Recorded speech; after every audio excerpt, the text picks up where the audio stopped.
Yo. Yes, sir. What's up, guys? Yes. This DJ will kick the floor in three, two, 1. On the troll. Hello and welcome to Mzanzu back again. It is that time of the night where we sit together and discuss what happened. Yes, in court. There is a lot that happened. And here, that's what we do. Yeah. We are going to keep you updated accordingly and correctly. So you guys, stay tuned. Don't lose us. We're going to try and analyze, you know what we do here if you're already part of the family. And if you're not, please click that subscribe button and also click the like button if you like how we deliver the proceedings of this court case. Now, we analyze, we talk about what happened through the entire court case for the day, and we share our opinions over here, okay? There's nothing extra spicy. No. There's nothing extra saucy. We just tell it like it is. It's that simple. So, guys, thank you so much for joining us. And let's get into today's proceedings over what happened. So, court was in session. And the state called witness number 98, Sergeant Mandla Richmond Masondo. Masondo has a 20 years of experience in the police service. He's in the organized crime unit, which also deals with taxi violence. So, in my mind, in my very tiny brain, I'm asking myself, how is taxi violence connected to the life of a soccer legend ending in forced lawless? That pushed the theory of what do you call it? What do they call it? The theory of who was the in mastermind. The taxi business? Who was in the taxi business? No, it's a theory of the mastermind. They will say naturally, Gabi is about to do that. So Mshololo objected to say that Baloyi was leading the witness. The fact that he works in the taxi violence, which falls under the subunit provincial organized crime unit, is supposed to come from the witness. And Baloyi started off by asking his question. I think he withdrew on this one, which... You think that's the thing with this judge. When it comes to Baloyi, you never know whether he withdrew or like... You never know. Hey, you'll squeeze it in somehow. So this judge is just... I don't know. I'm still going to talk about it. I know that people are saying, hey, this judge is... No, I have long time ago lost hope when it comes to this judge. Long time ago. Baloyi said that on the 9th of February 2015, were you on duty? And Masondo said, I was doing investigations on my cases. Alexandra case 501 of 10 of 2015. On that, he received information on his suspect he was looking for at around 4:30 in the afternoon. He was with Constable Dlamini and Constable Wiso. The information was given to him about the whereabouts of the suspects, and then he said they drove to that address. The suspect had already left. He said, we were then further informed that he stayed in Malvern, Cleveland. We followed that lead and we found the suspect walking on the street with his girlfriend. Now, at some point, we have to ask ourselves, family, is this case or this trial for the Cleveland case, or is it for the Senzo Meyiwa case? It is now for Senzo Meyiwa case. If there has been a trial for this Cleveland case. There probably has, or there's the trial maybe in progress. There's something done? like that. I don't know. Is it finished? I don't know. He got a conviction. But I don't know that. We don't know that question. And I think by bank it. Yeah, let's park it. Park it somewhere. Then Baloyi said, who was the suspect? And Masondo said, Carlos Mncube. Now, someone raised a very important question. Carlos Mncube. Please note that name, you guys. Note the name. Carlos. Please hold on to it because something's not right here. Baloyi then said, and you see him. Are you able to recognize him? And looking at Baloyi, trying to smile today was very painful for me to watch. I don't know how many of you guys noticed. I found it very difficult. It's like his muscles were not doing, it's like he's not used to smiling. Masondo then said, yes, I can see him. Then Mnisi objected and said, this is irrelevant. We are not investigating Cleveland here. This is about the Foslorus case. So that information that the state wants from this witness so far as this case is concerned is irrelevant. And the judge asked, how do you know that? Do you know that it is totally irrelevant? This witness said he was investigating the Cleveland case, and we're busy here with the Foslorus case. So I don't know how is this Cleveland case and the Foslorus case linked with this matter. That's a good question. This is Mnisi asking the judge. That's a very good question. How does it link in any case? Because there are documents that are talking about Cleveland case in front of this judge. And I'm tempted to say this man is not using that information, but seemingly he is. Because at the end, before the first one that testified, at the end of that, he does ask questions about this case. Yes. And he blames it on Mnisi. Yeah, he somehow managed to flip the script on Mnisi. I mean, this guy is... Well, let's listen to the witness. I don't know also. This is what the judge said. Only Mr. Baloyi knows, and the witness may be. Baloyi then said, indeed, my lord, the connection has already been put on record, but the witness will get to it in a while. Then the judge allowed it. Yeah, so Baloyi said, which accused is that? And Masondo said, this is accused number 3. We wanted to see where he was residing because we didn't know. We just saw him walking down the streets. We then followed him, the suspect, to his place. As soon as the suspect approached his gate, trying to open the gate, we then approached him. He was using a red... He said they were using them, the police. The police were using a red Polo Vivo. It belonged to the state, and it was not marked as a police vehicle. So upon approaching the suspect, he said we introduced ourselves to him and explained to him the case we were dealing with.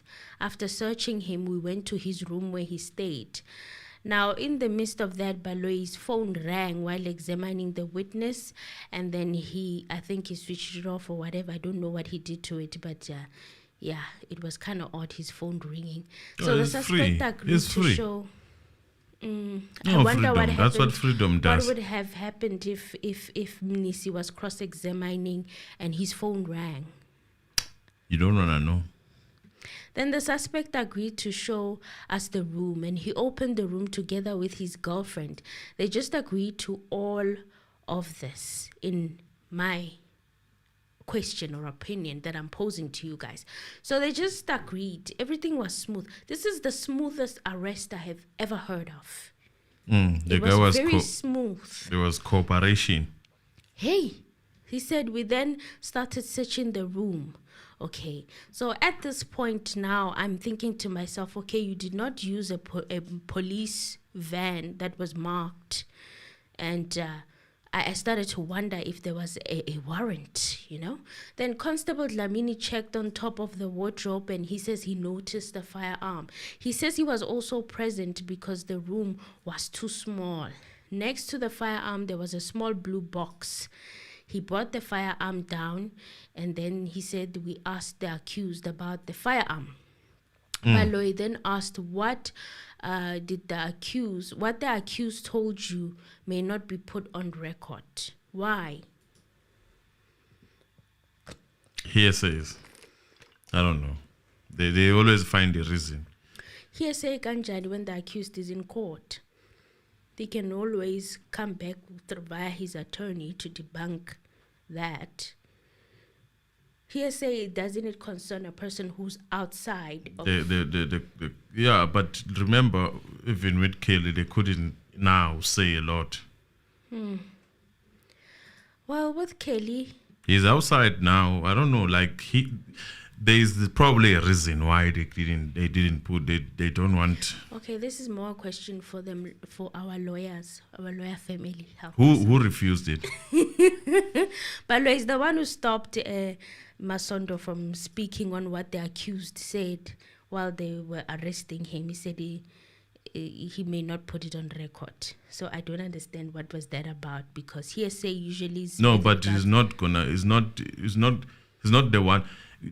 Read what Mnis is saying.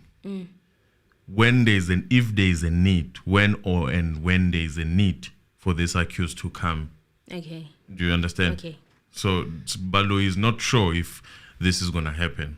Okay, so Baloyi said, can you explain what type of a firearm this was?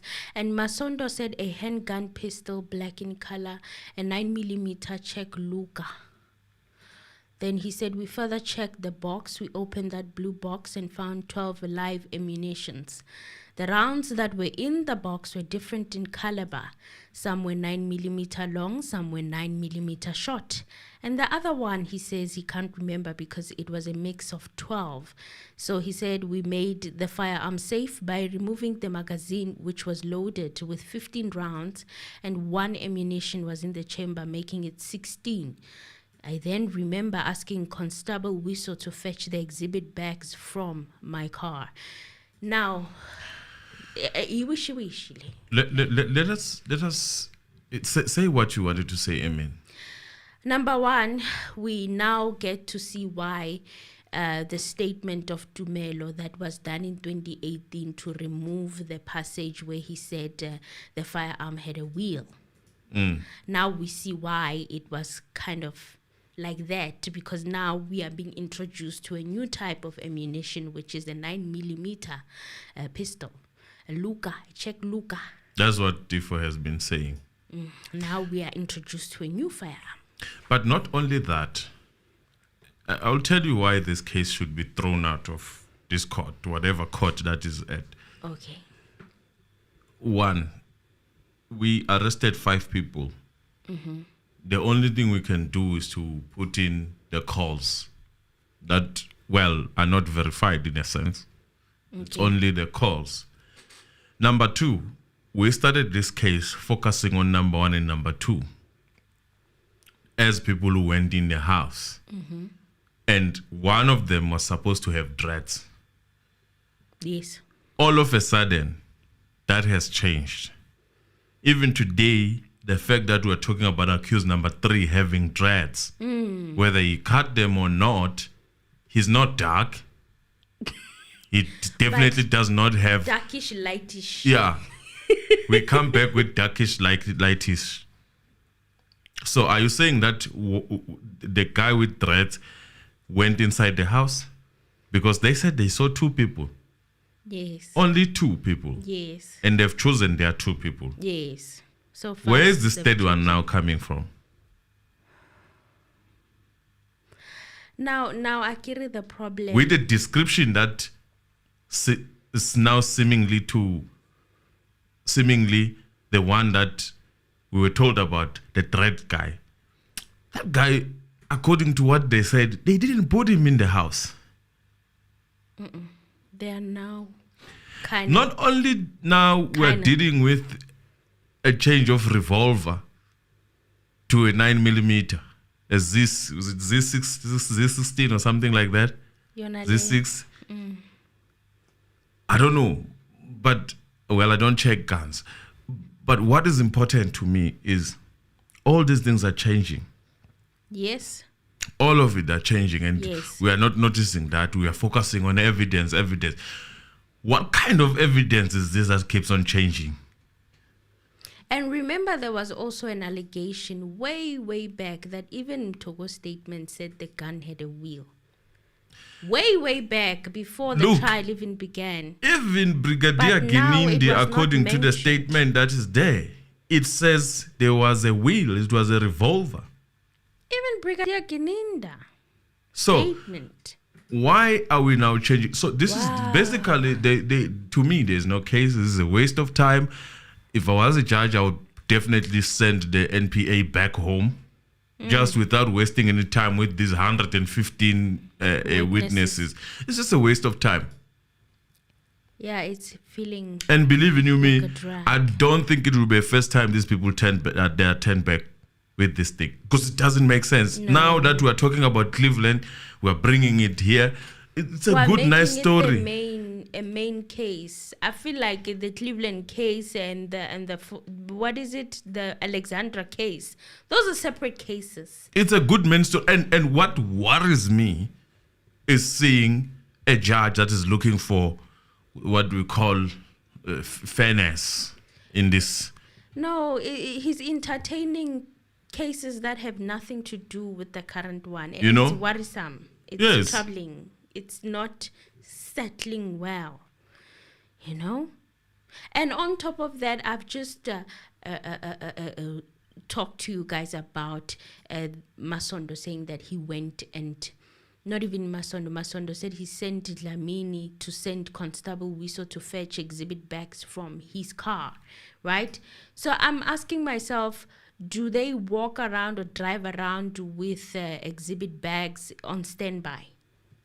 Probably they will say, yeah, and which is okay, because I will deal with that when we reach there.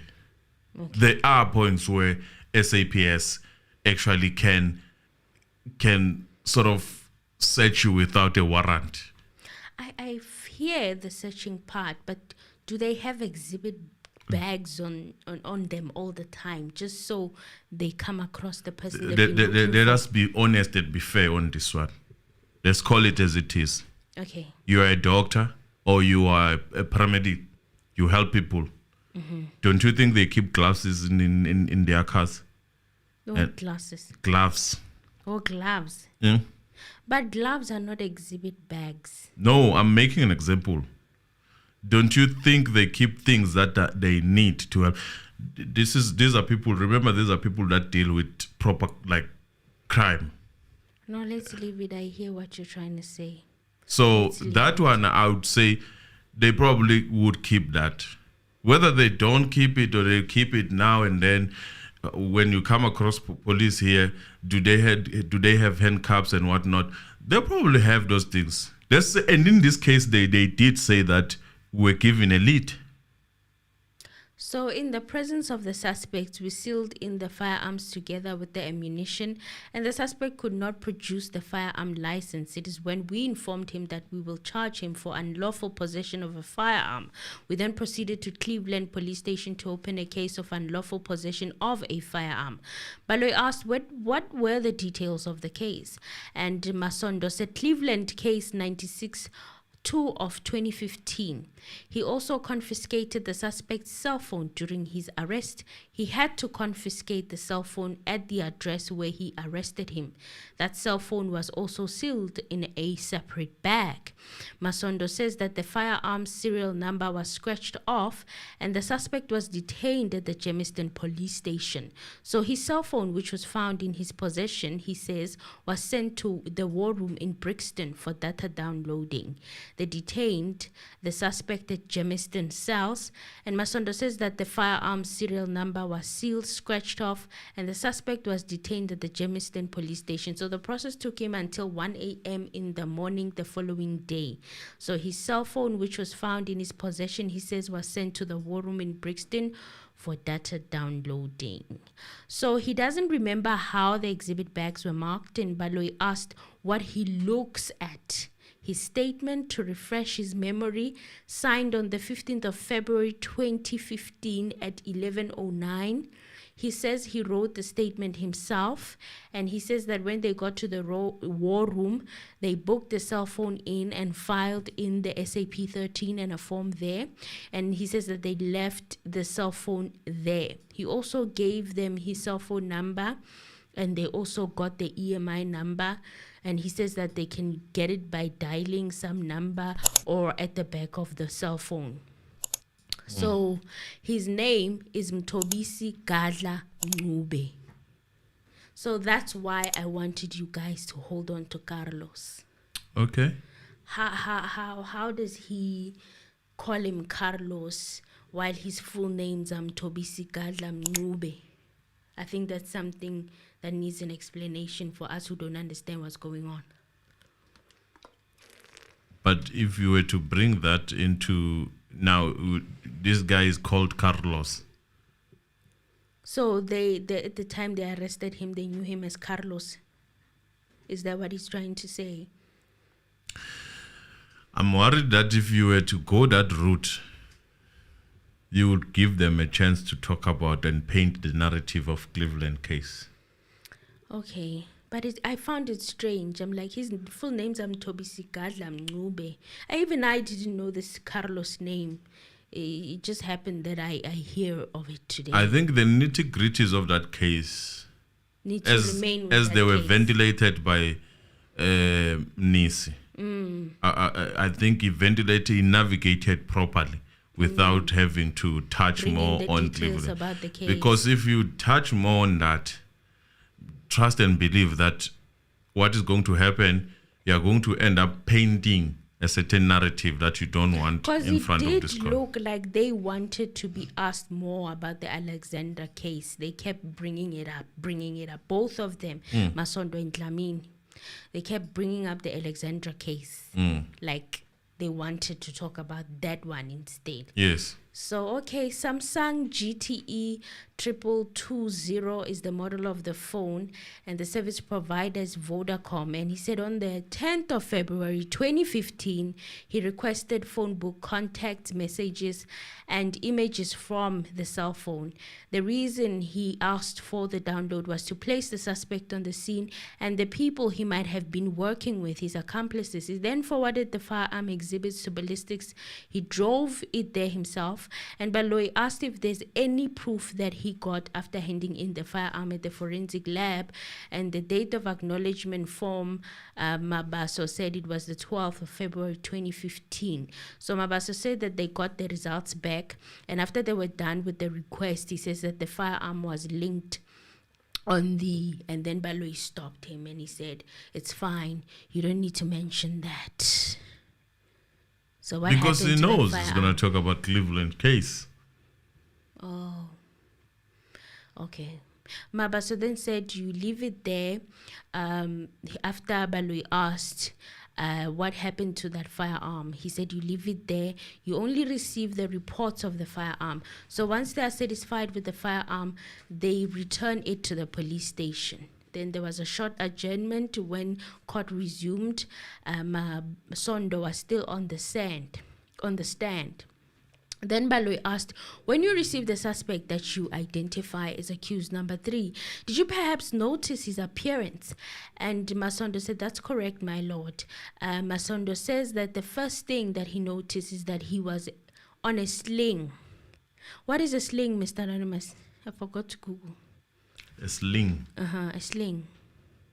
He said he was injured and he had on a blue sling, and that the accused had dreadlocks when he arrested him in 2015. So I don't know what a sling is, guys. Help me out. I didn't Google this one. I'm not sure about the sling. What is a sling? Okay, then the state concluded the cross-examination. Sipho Ramasipili had no questions for the witness, and Advocate Charles Mnisi started with his cross-examination of the witness. Now, Mnisi said Baloyi did not finish him with all the exhibits, so he was using his colleagues' exhibits. What had happened there? No, I did say it. What is going on? I did say it. I mean, the state is capable of doing. That's why I'm saying, whatever you might be eating fat cookies and whatever after during that tea break, but you must know that the state, I've seen it from the beginning of this case. They are capable of forgetting things that are important. You come from a short adjournment. You finish everybody with exhibits. You don't finish the So they say a sling to hang the hand. Oh, so he had concrete, I don't know, to balance the hand. They balance the hand. So he was injured in his arm or his hand. Okay, guys.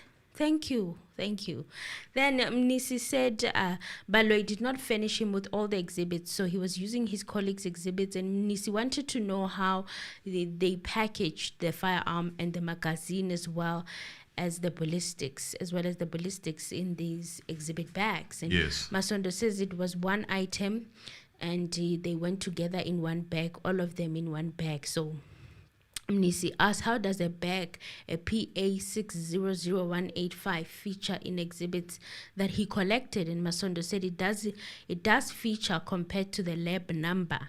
It was the exhibit collected from the mortuary because it was sent together on the Alexandra case to be compared with the exhibit we found under the Cleveland case. No mention of the phosphorus case. No. Nisi then said you spent most of your testimony explaining the process of the forensic bags.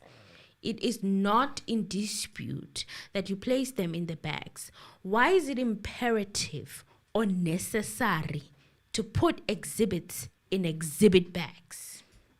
Then Masondo said it's important so that the exhibits are not tampered with. The way it's found, it must remain as it is. You know what this case, Emil, I'm sorry to disturb you, what this case is capable of doing. If you don't listen, you might think, oh, they've got, this is their... Yeah. So the sling, if you think about it, it's like something that happened yesterday. You know, you could swear this guy was arrested the following day after the struggle in the house. Tell me I'm lying. But then But it's after 3 months. Looking for Cleveland and Alexander case. No, I'm just trying to show you what this thing does. In your head, you think, oh, this guy was actually injured. 3 So months, it's after 3 months. It's after 3 months, guys. Don't get carried away. I know there are some people who really want him to be guilty. It's after 3 months. It's after 3 months. So the incident happened in October. So bringing off his league and all those things. February of 2015. It's not a mistake. So that's quite a couple of months. Because you are using imagination most of the time with this case, right? Yes, you are even denied exhibits, Mtakabao. Yeah. So it's to create a certain narrative and it's clear you can see these things in your head and you can play them around. And when you are playing them around, you might be capable of omitting the part where they are saying it's after 3 months or so. Yeah, indeed. You may conclude. I've seen a couple of people concluding on Twitter. People are already done. They're like, So, I just took a liberty of making it a complete thing. So, why we seal these exhibits? Mm-hmm. One is to preserve. Mm-hmm. Two is to what? To prevent cross contamination. Okay. Maintain legal admissibility. Mm-hmm. And maintaining forensic integrity. Mm-hmm. Facilitate analysis. Record keeping documentation. Mm-hmm. And professional standards. Now that and is also what a I bit expected. of transparency and accountability. Oh, that's what I expected to hear from Masondo, but unfortunately, no. That's why we seal this whatever that we get in these items that are captured in the scene. I expected to hear it from Mr. Masondo. I did not. I only heard it's important that they are not being tampered with. Emphasis on not being tampered with.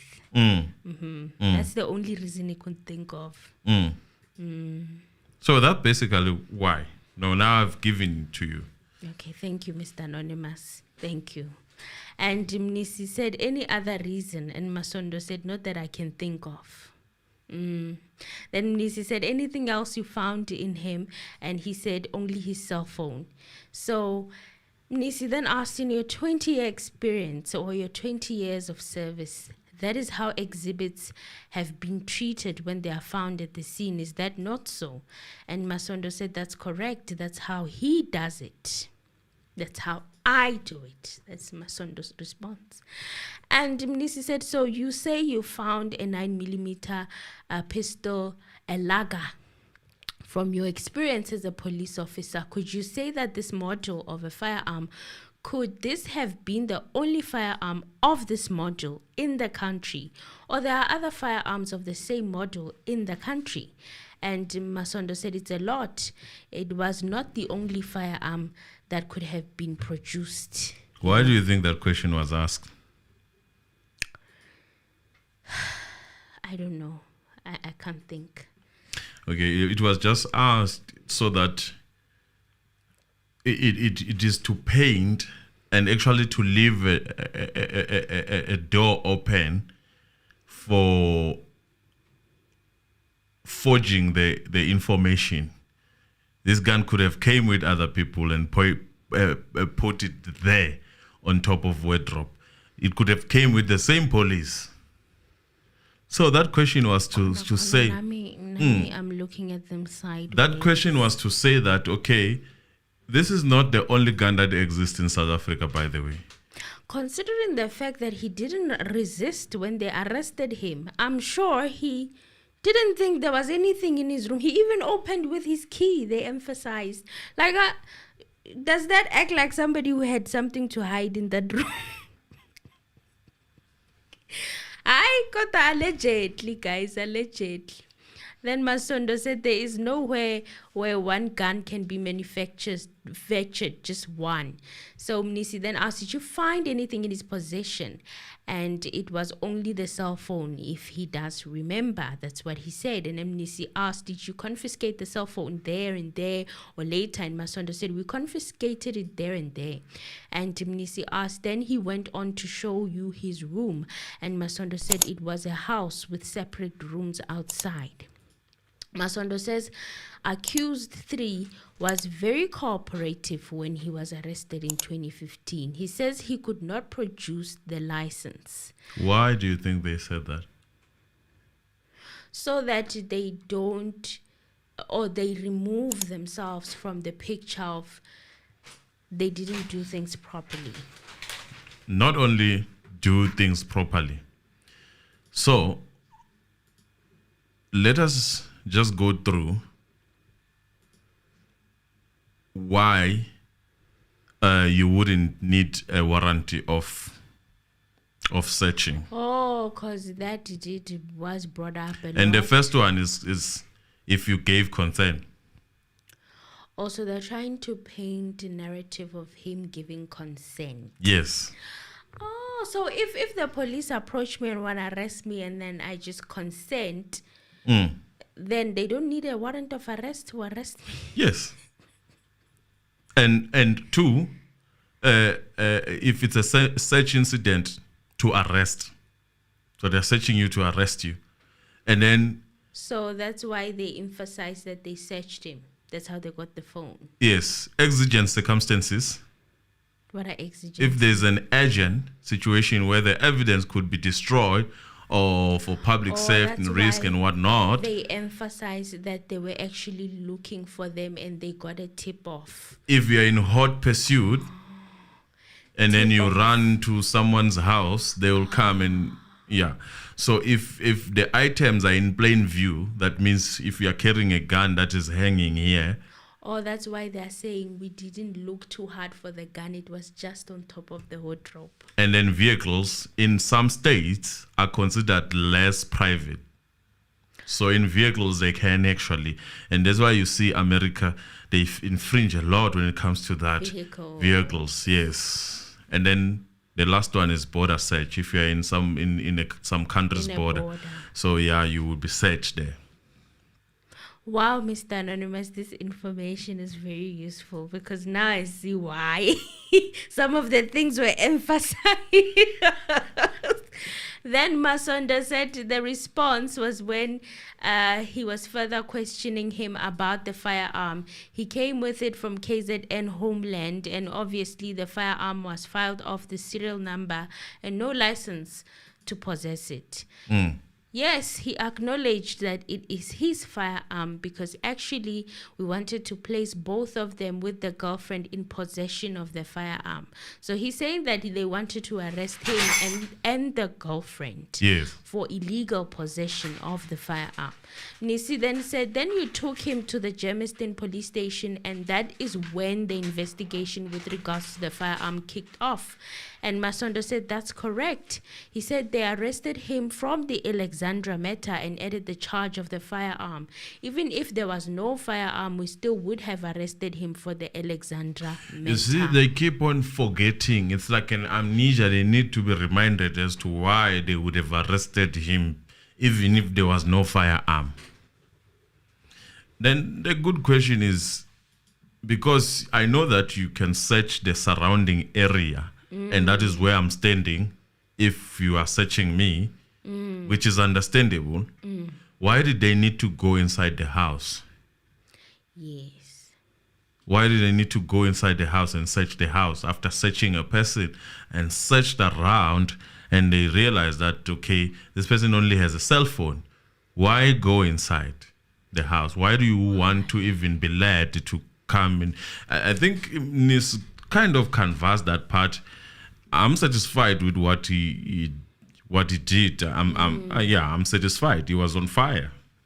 Well, Nisi reminded him about that fact that this case is about the firearm. We are here regarding the Foslorus case. We don't know what happened with the Alexandra case. We are here to speak about the firearm. Then Nisi said, you didn't have a search warrant when you searched his place, did you? And Masondo said, yes, we didn't have it. We were not there to search his place. We were looking for him and we didn't even know where he stayed. That's why we even followed him to his place. Nisi then asked, do you agree with me that you did not have a warrant of search? And Masondo said, as I've said, we introduced ourselves. Then you went on to speak. This is Nisi now cutting him off. Then you went on to speak about a whole lot of other things. I just wanted to hear Mr. Masondo.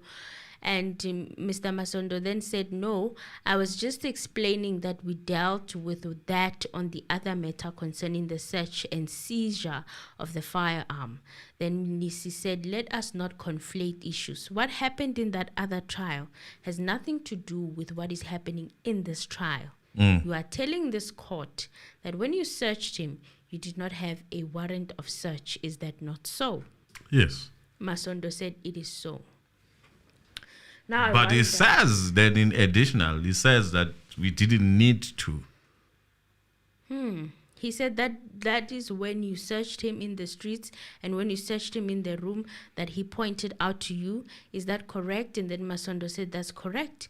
Would you agree with me, sir, that in your testimony that there's nowhere where you mentioned that you explained his rights as a suspect and as a person that gets detained? And Masondo said, well, his rights were explained fully and they were fully understood. It might have happened that during the evidence in chief, it was never asked. Do you agree with me that in your testimony, there's nothing you said with regards to the right that we are rising up here? And Masondo said, well, if I may explain, I used to introduce ourselves as a police officer. And when you introduce yourself, Mnisi then said, sir. Then the judge said, let the witness explain. I like what he did there. Ignore the judge and continue to put the question in a correct manner, because the judge is not saying, please say, answer the question in a manner that you are asked. No. Yes or no. You were never asked to describe and define more. No. Then Mnisi said, my question, sir, is do you agree with me? It's either yes, I agree with you, or no, I don't agree with you. If you're going to explain, I'm going to request you and say, please explain this. But now the question that I'm asking you is that you never told this court in your evidence in chief that you never explained his rights. And Masondo said, no, I do agree with you. I was responding on the leading questions. Now, what leading questions is he talking about? In his head, there's leading questions.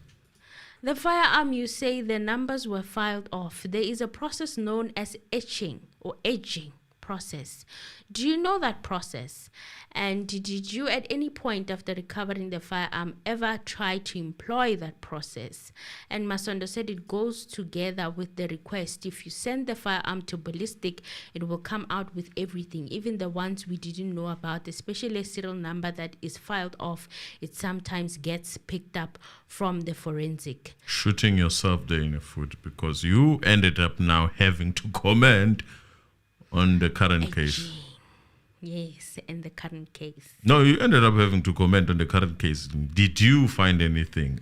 Because you said you sent it to forensic. That's where you got everything. Yes, you need to. So did you link any other case? And then Nisi said, what do you understand by the process of etching? What is it specifically used for? And Masondo said they put the firearm somewhere to reveal or extract the serial number if it has been filed off. Did the originality of the numbers of that firearm come back through that process, or they were unable to retrieve that number? And then Masondo said, if I remember well, they were able to retrieve that number. So Mnisi said, you need to be very certain. And Masondo said, I am certain. Did you trace it to a particular person? And Masondo said, that is correct. Did you give an additional statement with regard to the information that came from the etching process? And Masondo said, I wouldn't remember because I was busy with a lot of cases. I might have put it somewhere. But for me, it wasn't that necessary. Haibo, njani manje, police. This is police. Njani, I mean, how could it not have been important? Patong, SAPS. So Is it beyond reasonable doubt no longer important in the courts of South Africa? No. I mean, you'd expect him to produce exhibit in Tonton. This is what came out of the edging process. Hey, Batong. I just like the video, guys. Same way we are dealing with this evidence. Jani, police officer, like you can't say that. The whole of South Africa is watching. What are you saying? You're saying that document from the edging process is not important. Jani. Sure. However, he says he followed up on the ownership of the firearm and it came out to be of a juristic person. It was a fidelity guard from a Centurion company. So, again, where's the proof? You know, the exhibit? Think about it, Samar. Think about it. Let's say the theory is indeed true. I mean, these people have went through all the documents that are there in that docket, right? So how can they move away from Evolver to introduce Evolver? Revolver to introduce Revolver? No, they can't. They can't. Where they're that gonna means find then the we have revolver? 9mm. That's it. We have a 9mm. Revolver is not coming back. That's why Baloi made sure that he pulls a statement from 2018 To debunk done it. by Dumelo. How can you debunk something that you're still going to introduce? And remember how he introduced it. He introduced it in the re-examination, not examination. It's not a mistake that we He started allowed- at the beginning with such things. It's not a mistake. Let me tell you the sneaky trick. He said there, he examined him on his statements, and then he let the defense counsel examine Tumelo. Then they are like a revolver, the wheel. And as you saw, the defense stayed on the wheel, the gun with the wheel. And then, re-examination, Baloi then comes through and says, there's a statement Tumelo did in 2018 that says that the police took him out of context. There you go. So, Police made it up. do you debunk something that you're The still going police, to from his admit back? Lied on Dumelo and wrote a firearm with a wheel. So you need to think about that. And now we are hearing of this 9mm Luger, a pistol. Okay, so And let me tell you, they're going to match it. they're going to find a way. Maybe they already have. We're just waiting for the re-examination. There's going to come, this expert is going to come that is going to say it's a full match. In fact, we even tested the bullet that went through. Yes. It had a DNA. Yes, it has a DNA on it or something. They already have something. Something's coming. Now we are no longer shocked. We are adjusting to Just the ways. expect it so that you are not You are not flabbergasted. You're not shocked. Save your heart. Yeah, save your heart and Just, your BP. you know, to save Reset yourself it. problems, you always have to expect these things coming. So then he goes on to say Mnisi went through Exhibit X3, where Masondo requested from the laboratory whether firearm was involved in any other cases. Now, Masondo here said something very interesting. He said if there were any exhibit that were found at Foslora's case, those exhibits must have been at the forensic science laboratory already. And is that not so? Okay, this is actually Mnisi asking. Masondo said it is so. Did this firearm that was found in possession of the accused person had anything to do with this phosphorus case? And the judge said, do you want him to answer that question? And Mnisi said, yes. The judge said, okay, fine. But then Why is it difficult to answer that question? Because the main point is that we're here for case 363. Yes. Why is it difficult? 636. Yes. Why is it difficult to ask questions that are pertaining in that case? What is wrong with that? And I'm remembering that. Why do people get agitated? Even during cross-examination, Nisi objected to linking the Alexandra case. And the judge allowed it, right? And the judge, but you said, how is this case linked? You wanted to find out how this case is linked to the Cleveland one. And that's the reason why you let Baloyi continue, right? Yeah. Just to be a member, I'm just going to play the part for you to show you. There's someone who asked how to be a member. They will explain to you also on the comment section. Yes. But the button is next to subscribe. You subscribe and then there's a button next to it, join button. Please join, please. Masondo then said, my lord, there's nothing depicted by the firearm that was recovered on this case. Should it have been, definitely, I think I was going to deal with it at that time. So this is Masondo admitting, guys. Said, my lord, there's nothing depicted by the firearm that was recovered on this case. Should it have been, definitely, I think I was going to deal with it at that time. Hallelujah. This is Masondo now coming. Hallelujah. You know, look, we normally badge witnesses now and then without Those saying that much. ask for it. I think there might be a bit of whatever that is going on. I'm not going to say it's a lie or truth, but most of it's believable. More so the one that is important, which was there a link? To the phosphorus. Yes. Right. And Mnisi said, that is the reason, my lord, I wanted the witness to answer that question.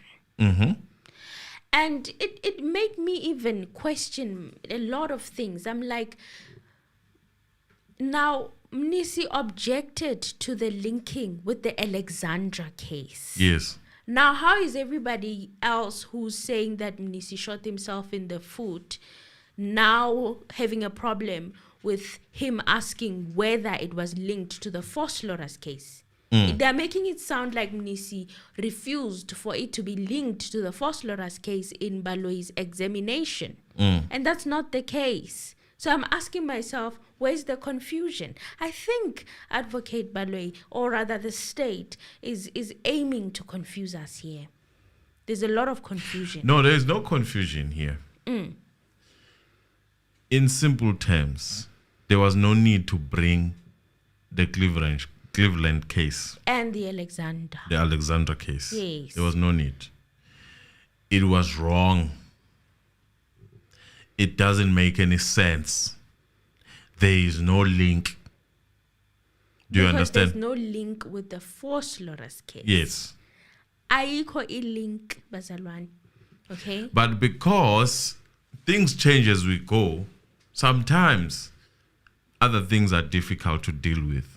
That's my understanding. What I see here is that there are things, even if we go de novo and start afresh and let us press refresh button, it is hard to actually go back and rectify 100%. You're still gonna have problem. I hear you. So going back to the scene. Allegedly. This is the home of allegedly, guys. Going back to the scene where the suspect was arrested, the suspect number 3, Mnisi asked, did you ask who he occupied that room with? Masondo said, that tiny room. I think it was a 3/4 bed, if not a single bed. We're not dealing with the size. I did ask him.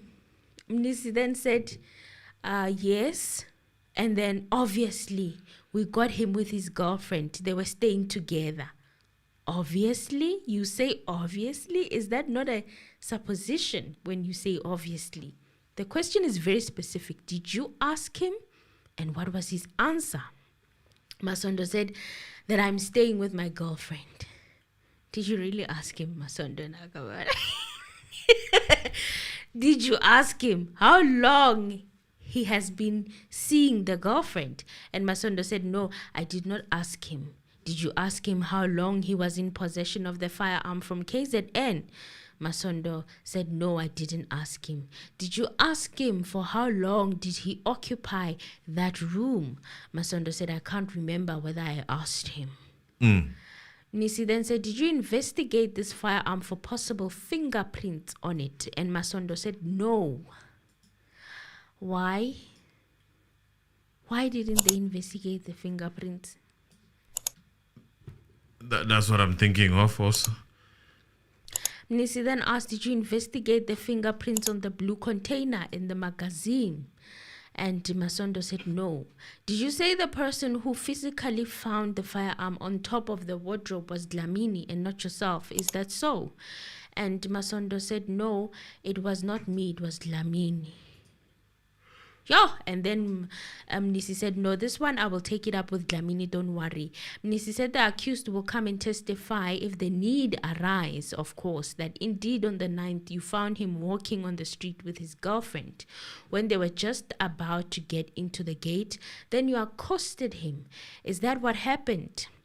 I'm putting this version to you.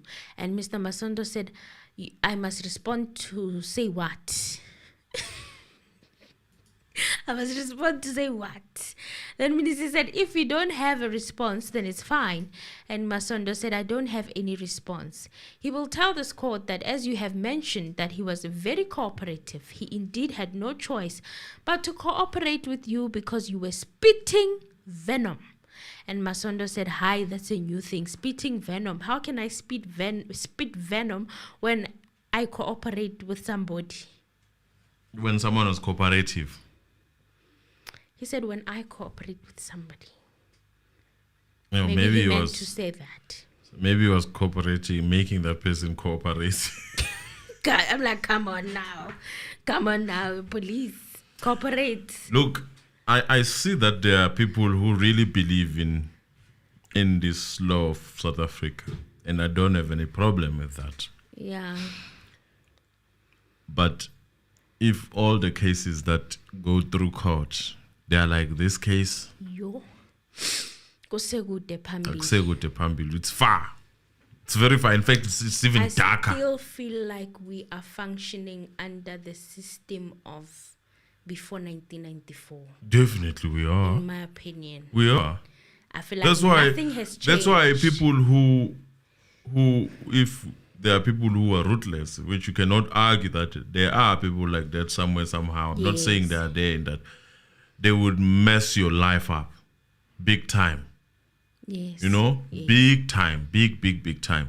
So should we sit here and say, hey, evidence is coming? What evidence? We have We had Colonel Lambert Stein. You know? What evidence? No recordings. Yeah, we're waiting for that evidence, but it's fine. It's better to wait for it with a proper heart. Don't be caught off guard. It's like, yeah, I wasn't expecting that. No, like we are reading a novel book, and you know, without an ending that you don't know. No, we know. We kind of have based on what we are watching on TV. I mean, if you are really sitting down to watch this case, you don't need to be a lawyer to sit down and watch this case. No. You can just sit and watch. We just watch and you listen. And perhaps that answers the question of if we see cases like this. That answers the question why these transcripts and whatsoever, these court things are not freely public like in America. Because we're dealing with such law. Google them and find them. Because we're dealing with such things. Because if you were to read the transcripts and you would understand what went wrong with your case. Then when the lawyer comes to consultation, you are pointing them, you're like, this is a problem. and then you can appeal properly. Then you say, I'm going to be proud of whatever verdict that is going to come in this case. No, I'm not. It's okay. We can get that verdict. I don't mind, but I'm expecting it. You must know that I'm kind of expecting it. I'm not going to be surprised. Or maybe I'll probably say, yeah, kind of expected that or that. 2 outcomes, not 3. Now which is a see, mistrial or conviction. I am thinking it's going to be a mistrial. Well, Mnisi then said, as a result of the fact that she was spitting venom in order to secure or to save himself from the wrath that he would have encountered, he says he said things that you wanted to say. Okay, Masondo then said that's up to him, but I believed what he was telling me because we were just talking. We were not fighting. No one was spitting venom. We were talking. Really now? This is why we need those recording stuff that they have at the US with the police officers. Those body cams, the body cameras, we need them. Because I don't believe this. Can you imagine looking for those things? I don't believe this. You still have to wait for a tender that is going to release those things, and probably the first amount is going to disappear, and then the second one. No, if they disappear, it means the police officer is lying. Why would you not want to protect yourself? No, you don't get it. You're expecting this thing, ne?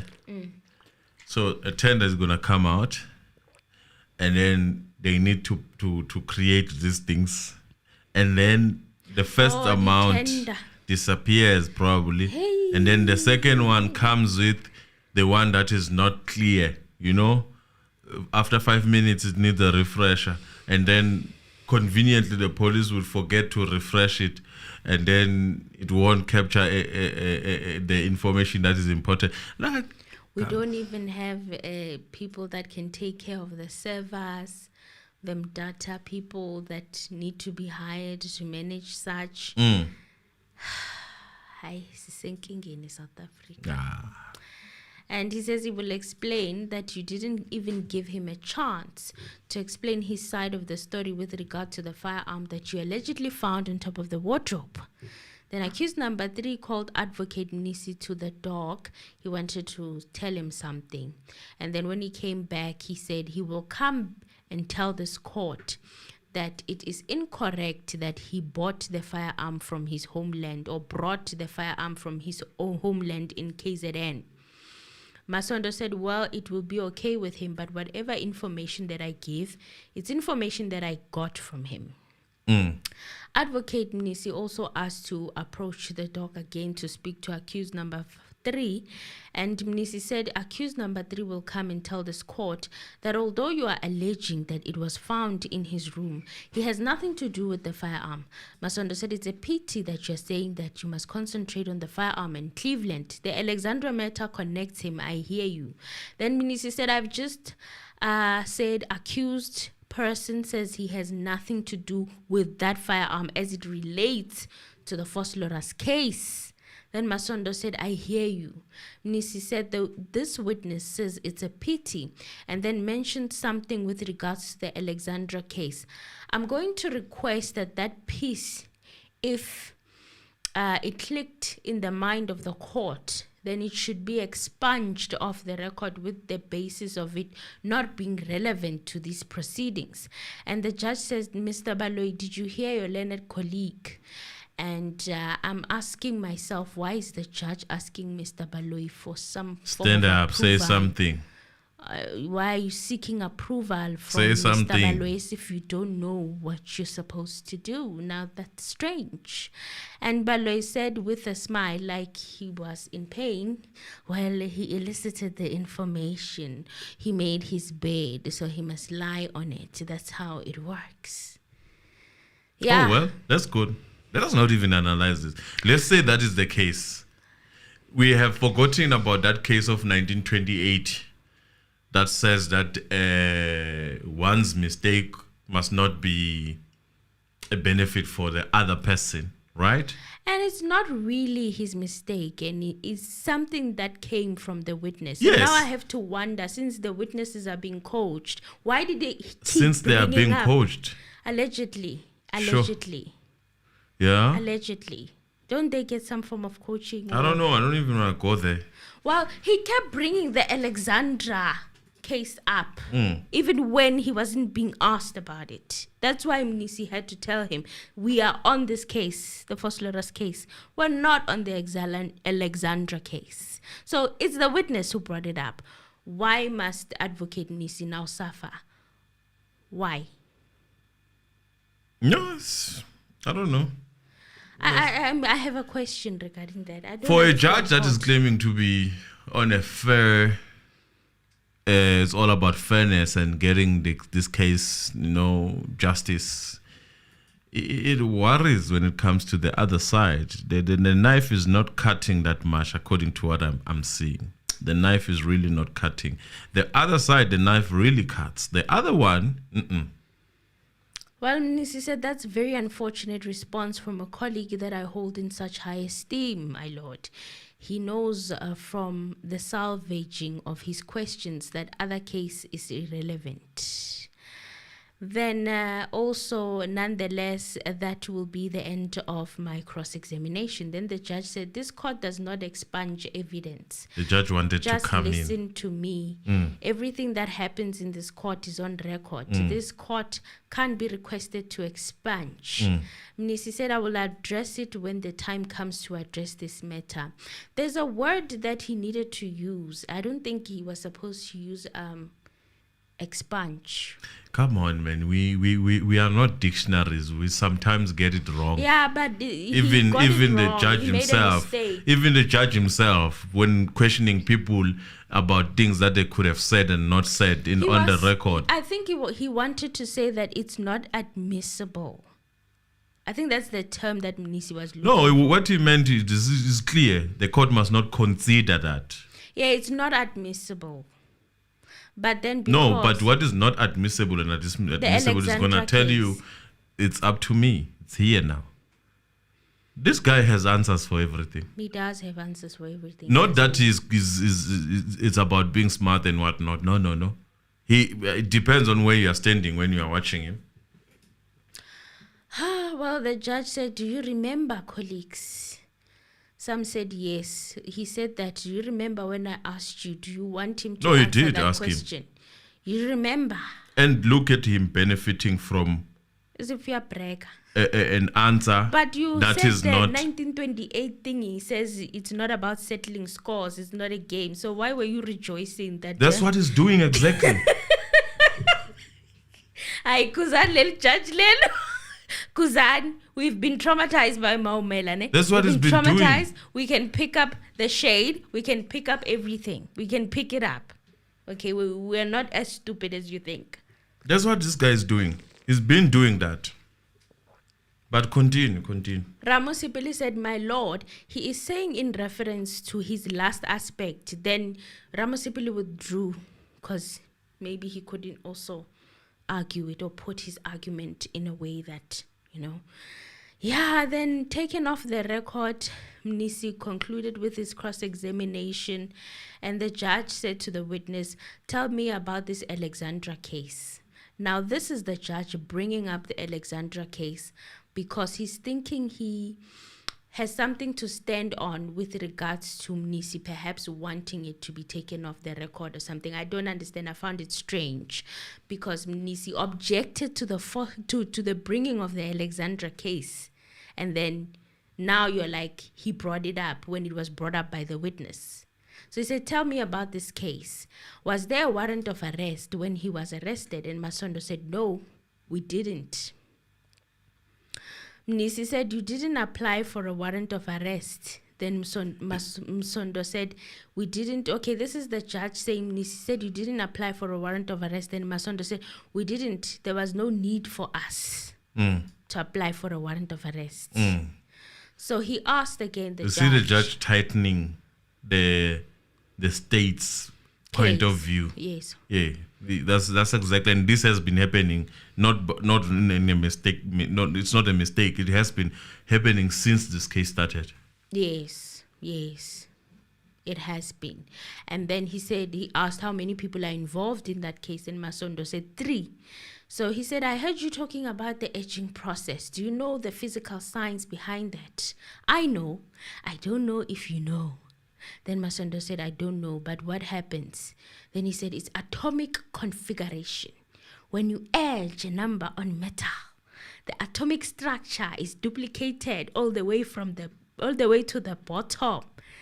Then, so what he's literally trying to say is that they can detect the number on the metal even after you've scratched it, because they look at the the atoms of the metal, or the iron atoms. So Advocate Nxumalo did not have any questions for the witness, and Advocate Mshololo asked for adjournment before she starts her cross-examination after lunch, because she wanted to consult with her client, accused number 5. Mnisi wanted to clear a point that he missed after adjournment. Mnisi asked, you testified that the suspect had dreadlocks when he was arrested. Can you describe them? And Masondo said the dreadlocks were nicely braided, they were long and thick. Okay, contrary to what Zandien Dumelo testified, he said they were long and thick. So you see the ponytail, where the ponytail is coming off now? Oh, that's why they were like a ponytail. Ponytail. They were somewhere like. Emphasizing now. When after de novo. Then Nisi said, can you describe them? And then Masondo said, maybe below the shoulder blades. So he's describing them to be here. Below the shoulder blades. That's actually here. Here, right? I don't know if you guys can see. That's where he's describing them. And Advocate Mshololo said that after taking proper instructions, she would not be able to cross-examine the witness anymore. And the judge said, I don't think you took proper instructions, and said, I'm just joking. It's not joking. This man don't take his jokes. Please subscribe, like the video, share the video, like. Guys, we have 300 likes. That's a low number, considering that we are from 800 at some point. Guys, like the video. How? And subscribe. Like the video. Like the video. I'm begging for likes. Okay? So Baloyi stood to re-examine the state. The state wanted to know, to elaborate on the interaction with the accused when he was arrested in 2015. Baloyi said in cross-examination by Advocate Nisi on behalf of accused number 3, you testified that you did not explain the accused's rights to him. At which stage did you do that? And Masondo said, the time I was approaching him, trying to introduce myself, explaining that I'm arresting him for... Okay, so in this, I have questions. He was arrested before he went with him to the room. He read him his rights before he went and searched. What is going on here? Then Minister stood to object, saying it's reintroduction of new evidence from the back door. The state had their opportunity in evidence in chief to lead this form of evidence, because what is happening now is going to necessitate a re-cross-examination. On the face of it, it may look like it's a re-exam, my lord, but this is a reintroduction. It's basically introduction of new evidence on the auspices of exam, but from the back door. And the judge said, I hear you, I see. Mrs. Mshololo seems to disagree. Okay? Now Mshololo said, no, I agree, my lord. It's unprocedural because the witness never testified to what he wants to bring now. It's a new evidence. Mnisi said, this is exactly the kind of bed that a person makes that they need to lie on. Thank you, my lord. If there's one thing I love, is this shade from the lawyers and the judge, and they know how to throw shade. They know how to throw shade. Then the judge said, Mr. Nxumalo, what is your view? Nxumalo said, it is new evidence. It was never introduced earlier. Ramosipele said, I concur with my colleagues. Baloyi said the witness did testify that they introduced themselves to the suspect. He did not elaborate as to what he meant by introducing themselves. Introducing themselves to the suspect in cross-examination. He then elaborated. No, he did not. No, he did not. Introducing yourself and reading rights are two different things. What was he trying to do here? You just played around with things that don't make sense. Then he said, we submit that the evidence had already foreshadowed. We submit that the question is permissible. The judge is still quoted the 1928 case. And he asked Mr. Mnisi, what does it say? I'm getting irritated with this case, guys. I'm tired because it applies only when the states needs to introduce new things and they forgot certain things. It does not apply to others. Others, they are told, I told you so. Not to ask that question. We still ask Baloyi for that damn book. And he's always rated like this grade Like R, a teacher's pet. grade R kid. You know those kids, they read Mr. Anonymous. Yes, teacher. And I was always one of those kids that were not happy about that. I was annoyed by those kind of kids. They used to annoy me. I don't want to lie. Those kids Don't that wanna are lie. always ready with the teacher's book. pets, because they were snitching and everything. They always annoyed me. They always annoyed me. So he behaved like that. Even today, again. You know those kids that always have all the textbooks in the class. I mean, as a high school person, you must at least have one book in your presence. If not maths book, English book, one book. And then you get these ones who carry the whole bag. Everything. And then they come to when they the say teacher read so and asks so for it. is there. And the teacher asks Chapter for 1 of what man, come on. Well, Nisi brought up a very interesting point that I didn't even think of before. He said the court must also bear in mind that this was a pre-constitutional decision with the rights on an accused person, and the judge quickly stopped him and said it's worse to take advantage of a mistake that is committed by a colleague. So you are telling me that the dark ages where we were living as people of color in that state, in this country, it's worse than taking advantage of a mistake committed by a colleague. Can't you think, Judge? I think it's better off if he's explaining physics. I'm like, listen to him speaking for Baloyi as if Baloyi is a saint. You know? No, he's allegedly. Allegedly. Because you are also pushing it. Why is he speaking on behalf of... Yeah, but speaking on behalf of Baloyi is okay. But whatever that they are doing there, I don't know. But Baloyi also made his bed. Why can't he lie on it? That's what I'm saying. And I'm not against that. I'm against the additional weight of saint and whatnot. Okay, I withdraw. I withdraw. So yeah, I'm like, okay, he must stop preventing Baloyi from lying on his own bed that he created. I fully believe that he should have actually lied on his bed also because he was excited saying it. And no book was closed. No book was opened to say that they open that book to remind them. No. So yeah, this book was only applied to Mnisi only. It says, and I quote, he quoted Advocate Baloyi that the criminal trial is not a game, blah, blah, blah. And the judge told Mnisi that he must not benefit from any omission or benefit from another side, okay? Mnisi reminded the judge of the Alexandra case that was not intended for this trial. And the judge said, no, that is no different. You wanted me to expunge the record. That is what the judge said in defense of himself. That what... but did he listen to what he's trying to follow up on, trying to rectify that? This considered is irrelevant. And in fact, if you remember, Maumela has done that before. Yes. Expunged it from the record. Yes. So I don't understand what is the problem now all of a sudden. So he says that he's saying to them that there is no law that says that he can expunge the record. So Mnisi said, I could have used the wrong terminology, my lord, which is what I feel. I feel like he should have rather said it's not admissible. But maybe he forgot or something. I don't know. But I felt like he used the wrong terminology. And he said, I should have said the court should ignore. And the judge said, I can't even ignore. It's there. Okay.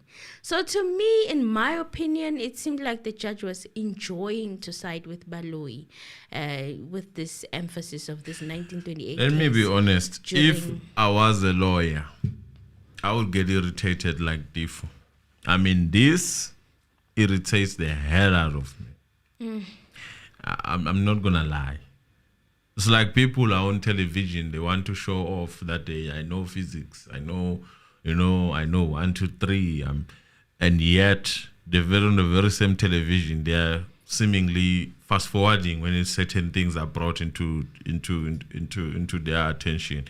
Disinterested. Hayi bekunzima for umnisi, okay? He said that he will have to re-examine on that particular new aspect. And the judge said that's not a problem. You can do that again. Unfortunately, a case from 1924, is it 28 or 24, guys? Yeah, I'm confused. And where people of color had no rights binds him in 2023. Well, the judge took Baloyi. The judge, Baloyi, takes advantage of the mistakes of the defense counsel as well, in my opinion. He has done it before. I mean, we've seen it more than once or twice. So, yeah, then the court allowed it. Mshololo said, we have not heard from the state where this portion of evidence was omitted by mistake or what. And the judge was then like, what do you think? Of which I feel was a valid question by Advocate Mshololo. I mean, we have not heard from the state whether this portion of evidence being omitted was a mistake or not. And Mshololo said, no, I can't speculate, my lord. But it has not been placed on record why that crucial evidence. Remember, it's on the issue of the constitutional rights, which were not explained. It was crucial on the part of the state. Now the state is given the opportunity to rectify that without stating the reasons why that should happen. It's unprocedural, my lord. That's my submission. And the judge said, okay, you have had my ruling. You can continue, Mr. Baloyi. Okay, and you know what it is such a minor aspect, because Mr. Mnisi says this aspect has got nothing to do with the Foslorus case or the Foslorus case or the Cleveland case. I was listening to, but that's not what he said. I have a problem. But anyway, I was listening to you when you said this evidence has nothing to do with the Cleveland case. Abesati ankhohlwa mina, meaning I don't forget. All right? So how did you feel about that, Mr. Anonymous? I don't feel anything. You are pissed off. I'm just pissed off. Well, Baloyi continued and asked, when did you explain his rights? And Masondo said, when we approached the suspect, introducing ourselves to him, explaining to him that we were looking for him for the Alexandra matter. Okay, so they explained themselves to him. All right, that's what he says. Now, what I'd like to know, was it before or after? He said it's before. So that's when they read him his rights. We explained to him his rights and he understood them fully. Baloyi said, what was the extent of that explanation? And Masondo said, what I can say after explaining those rights is that he took us to his room. Baloyi asked, what did you say? What did you explain to him? And Masondo said, his rights to remain silent, his right to have a legal representation. If he doesn't have one, the state will help him. His right to be detained and taken to court within 48 hours. Okay, we were communicating in isiZulu because I am Zulu. Baloyi asked, did he understand his rights? And Masondo said, yes, my lord, he understood. Were you able to establish who the landlord of that place was? And Masondo said, no, I didn't establish. It was mentioned that it is Sergeant Lamini who found the firearm. Where the firearm was found, was it easily visible? And Masondo said the firearm was easily visible if you just peep on the wardrobe. Now, Baloyi asked, how far... We have a new peeper now. Is the initial place you went to look for him from his room? And Masondo said more or less 5 kilometers. When asked if the ownership of the firearm was traced to a specific person, you answered that the ownership of the firearm was established as belonging to a person who worked at Fidelity in Centurion. It was owned by a juristic person. Juristic person. Baloyi then said, was the statement then obtained on behalf of the company? And he said, no, we didn't approach the company to explain what happened with the firearm. And then they gave their explanation off. Then Baloyi said, Ed, what were the circumstances of the loss? And Masondo said, they said that Shololo stood to object to say that it's hearsay, my lord. Baloyi withdrew and decided to ask the question differently. You were asked if there was any connection between the firearm and the Vosloorus case. Right? And you mentioned that you would have mentioned that. Were you part of the investigation team in the Vosloorus case? And Mnisi said, objection, that was not my question, my lord. That was not my question. As per his request in Exhibit X3, he requested that an investigation should be embarked on whether there are many cases or any cases that this firearm were linked to. And he said yes. And I specifically said to him, did your results inform you that this firearm were linked with the Vosloorus case? Then he said no. Right? So why do they keep saying he mentioned Alexander? Baloyi said, I'll rephrase. Once you handed in the firearm in ballistics, do you have anything to do with the process further? Then Masondo said, yes, it's to wait for the report form, for the firearm from the ballistic, and the report will lead me where I need to go. The state concluded their re-examination, and Mnisi asked to take instructions from his client, and he had no questions when he came back. The judge said, remember, Mr. Mnisi, you asked a question about what you do when you gather evidence. When you said you put some of the exhibits into the exhibit bags. But what struck me is that you said you did it like that instead of saying you were trained to do it like that. How do you feel? And Masondo said, I was trained to. Mshololo said, no, my lord. That's spoon feeding the witness. And the judge said, no. This is after the witness has given evidence. I'm proud of Advocate Mshololo. I must say, guys, I'm proud of Advocate Mshololo. I'm proud. I'm feeling like she's awake. I love it. And then Mshololo said, let it enter into the record like that. The judge said they know. They will say this judge corrected two things like aging process. And he did not know that it's an atomic story. Do they know? Look, I don't care. Really, these are nitty-gritties that don't tick me off. This guy, clearly, wherever he is just doing what he does. I don't know. Well, now let's go over the last witness. The state called Sergeant Bengumuzi Dlamini. He's the man that discovered the gun in the accused number 3's room. So according to previous witnesses, Mnisi had asked for a brief adjournment to consult with his client. Mr. Mncube was misunderstanding one or two things. And Sergeant Dlamini started off by saying that he is part of the SAPS organized crime taxi violence.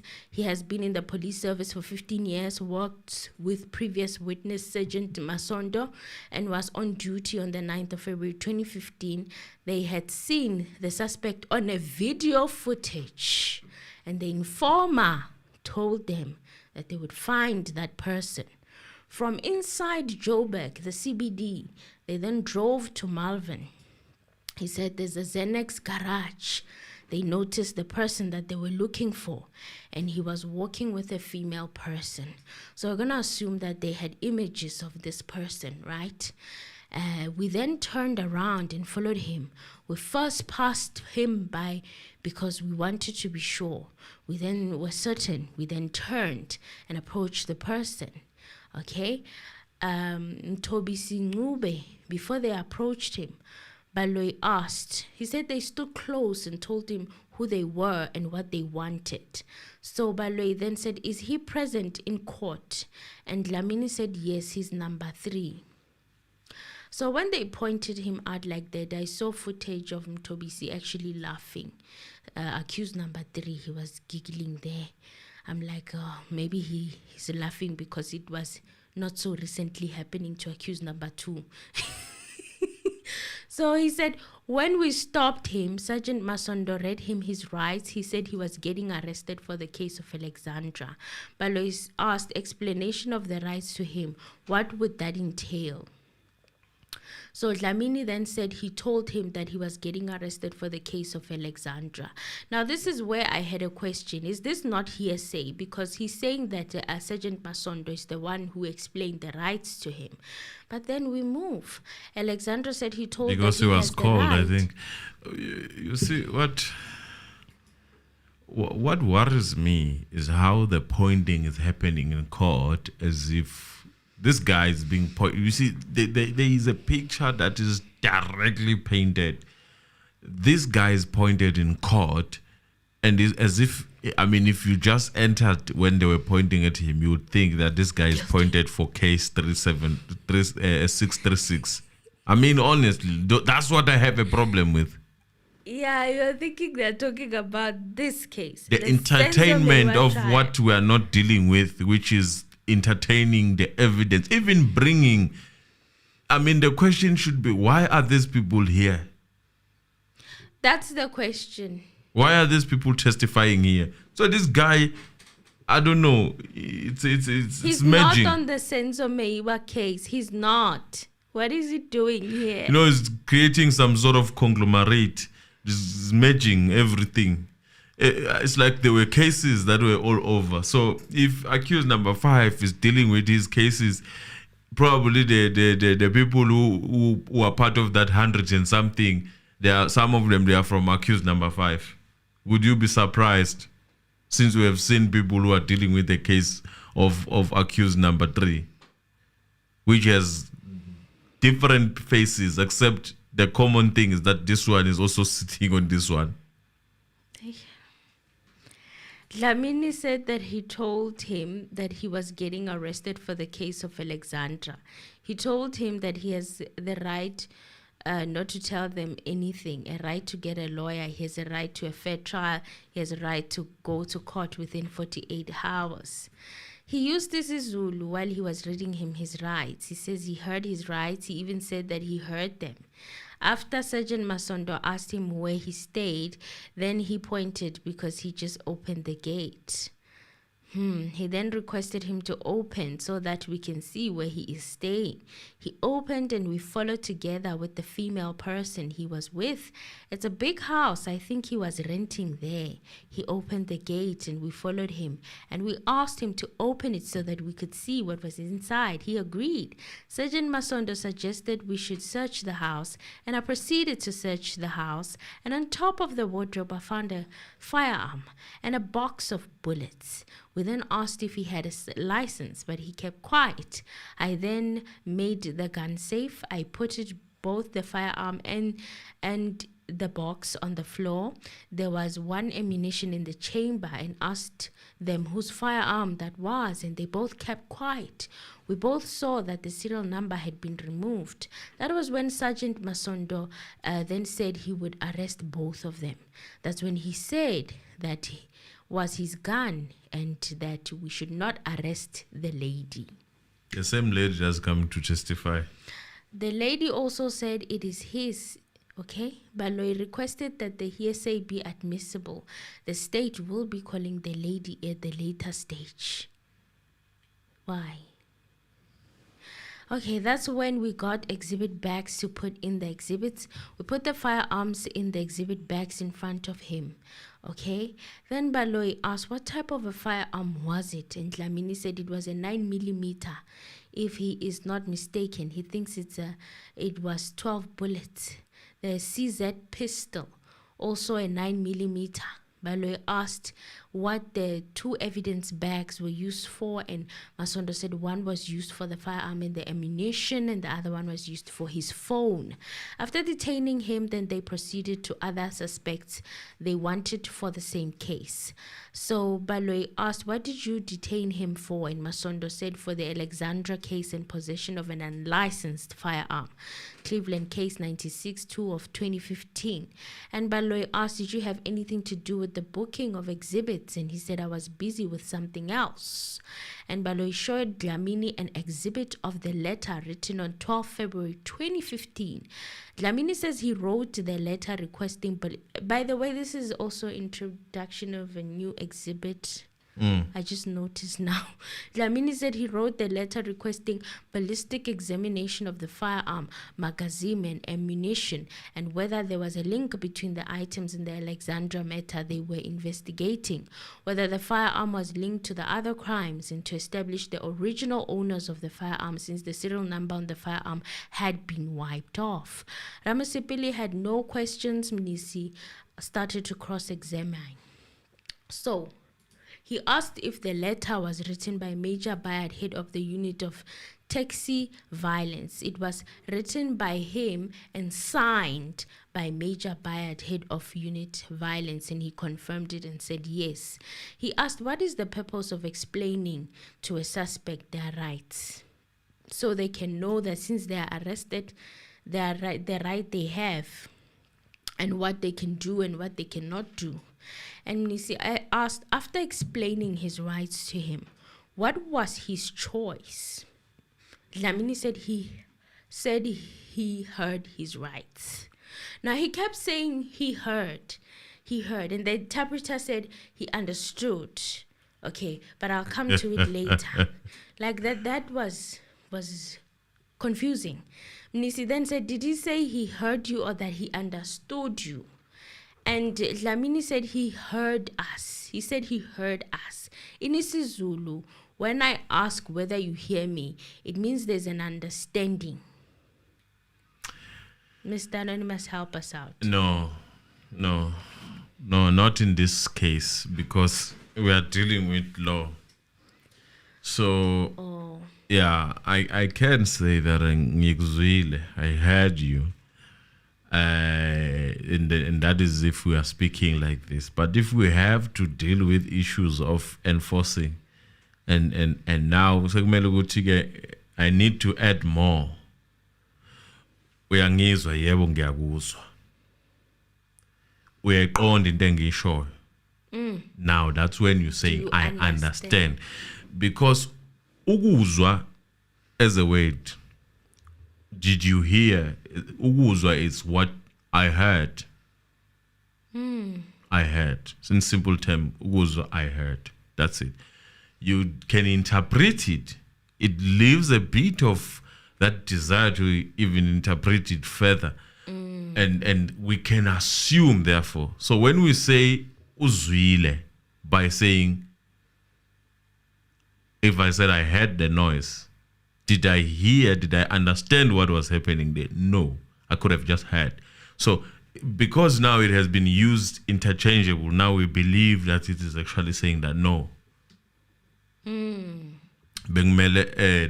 was supposed to say, uyaqonda na. Uyaqonda. Do you understand? Okay, Mnisi said, let us not begin to debate the linguistics or semantics. You are a police officer of 15 years experience. Is that not so? And he said, that's correct. Mnisi said, you have just told the court that when you explained his rights, he could make a choice. And Dlamini said he did not indicate any particular choice. He just said he understood his rights. At what point did you tell him he's got a right not to say anything or say it in the presence of an attorney? And Dlamini said, yes, I told him. Mnisi repeated the rights he explained to him first. And Dlamini said, first of all, I must say I'm not the one who informed him of his rights. It was Sergeant Masondo. And I only heard him read his rights. I read the ones that I know are important. There are more rights that I have just said here. All the rights are read. I won't repeat all those things. He said in court, Mr. Mnisi, Mr. Dlamini, do you hear yourself? And Mr. Dlamini was like, yes.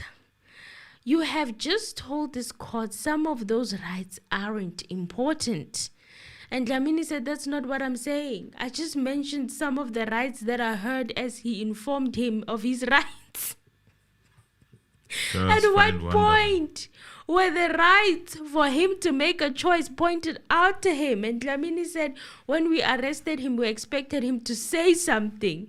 But then he kept quiet. And we continued with what we were doing. I'm sorry, guys, I found this hilarious. Did it not click to your mind that he did not understand by him keeping quiet? And Dlamini said, after having confirmed that he heard what we were saying, Mnisi said, understand, not hear. And the interpreter, honestly, is the one to blame for this. He interpreted hear as understand. And that's the problem right there with the interpreter. We're not saying he did anything wrong, but it is what it is. Then Nisi said, understand, not hear. And Dlamini said, but he said he heard us. Mr. Masondo never said he made a selection of rights. So you're saying Mr. Masondo gave him that choice, the option to choose. And Dlamini said, I'm saying what happened. I don't know. Maybe you should have asked him to explain.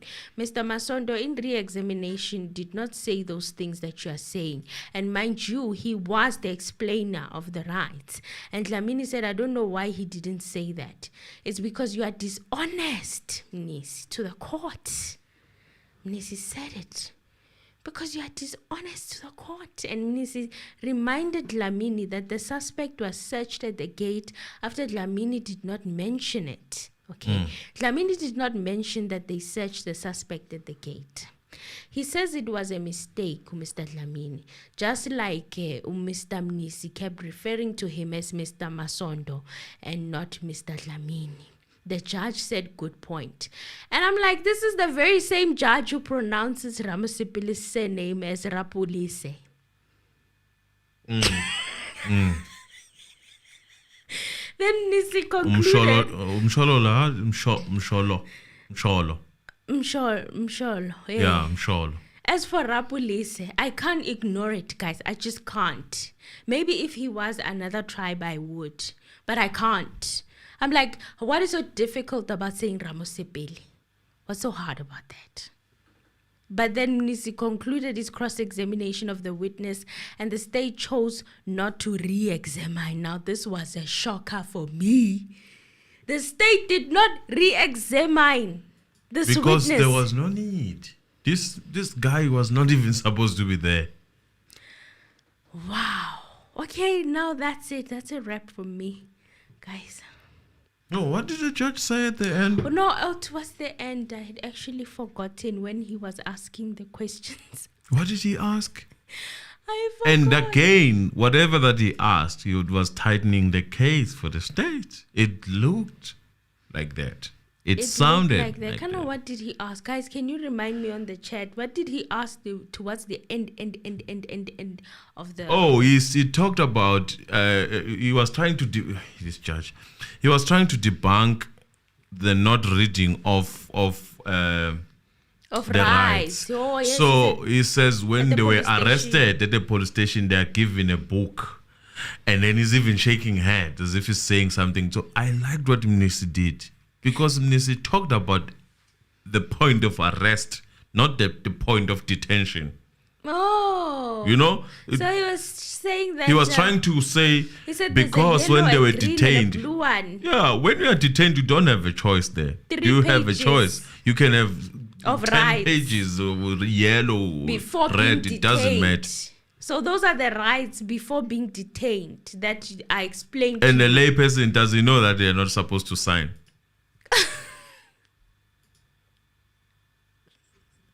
And then he's trying to make it seem like those very same rights apply when you are being arrested This judge.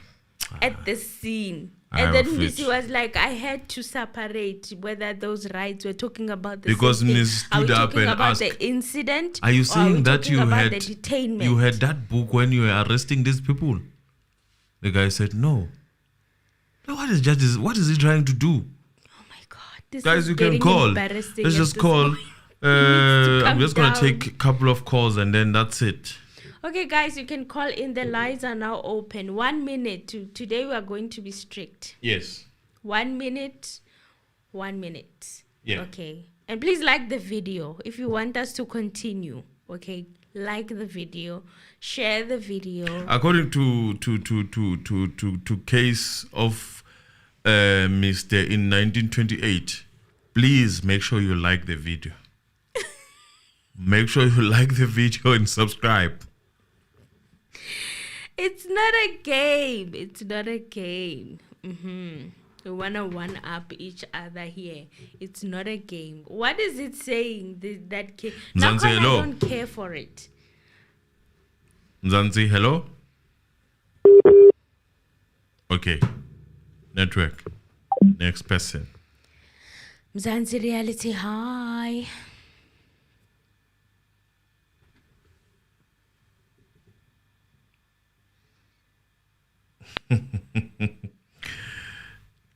Ntanzi, hello?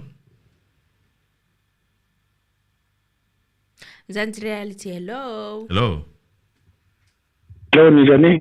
Sikhona njani? Sikhona. Yes. Mr. Anonymous. Yes, sir. Previous weeks, what strong statement, what it, we must not catch feelings. Okay. Yes. I heard you. Oh, disconnected. Sorry, man. Zanzi, hello. Hey, Mr. Anonymous. Yes, sir. How are you? Good evening, man. Hey. Emily, how are you? I'm good, and you? I'm all right. Okay. Man, go for it. in short, man, Sure. Yeah. I'm having a problem. Yeah. Was it necessary to have these two gentlemen, the police officers? Because I'm trying to find out the link, but I'm struggling to link them to the phosphorus. The common There's factor no is a link. gun. The common factor is a gun, but There's right no now link. there's no link. But Yeah, but don't be the surprised gun, if that gun comes gun- back. the gun in what way? Because now they were supposed to tell us about that. You remember the ricochet part of whatever? Mm. Didn't they take it for ballistic to check They did. which gun that fits and whatever? They did. But it looks like we're not getting somewhere today. Yeah. Well, and maybe and the I seem ballistic- to remember the excuse for that not to happen was that who said that in this case? Remind me, guys. Who said that it was because the case it was long, so they are tested just for a certain period? Someone said that. Section 205 was limited to three years. Even the gun, it was almost like that. I don't know about with the gun. So No. I'm surprised when I see it now and we're told it's 3 months. No, something is not right. And I remember, man, they saying this guy is wanted for Alexander. Yes. That means this guy is dangerous.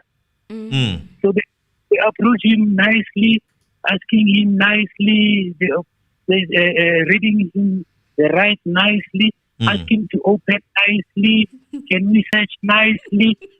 A dangerous person like that, a hitman, Wow. nice. Come on. Yeah, let's give others a chance. 1 minute. Yeah, no. Yeah. I got Okay, sure thing. Cool. Wish, guy. Let me answer this. Mzansi, hello. Mzansi, hello. Poor connection. Is it on my side? No, it's not on my side. Poor connection on WhatsApp, guys. Just a warning. Oh, poor. Okay. Yeah, but Okay. you can But shoot. You can shoot. You are clear. I can hear you now. You can go through. You are clear. Right. So I heard someone was trying to say I should use my advice, and I fully agree. Oh, with the emotional. I fully agree. but I'm just you saying that didn't want to if I was comment. in that court, oh, I can't. Well, Mzansi, hello. Oh, what is I happening? think it's the same person. WhatsApp has a bit of a problem. I don't know why, but if you call direct, then you should be able to come through. Mzansi, hello. Hello. Yes, sir. How are you? Yes, we the food.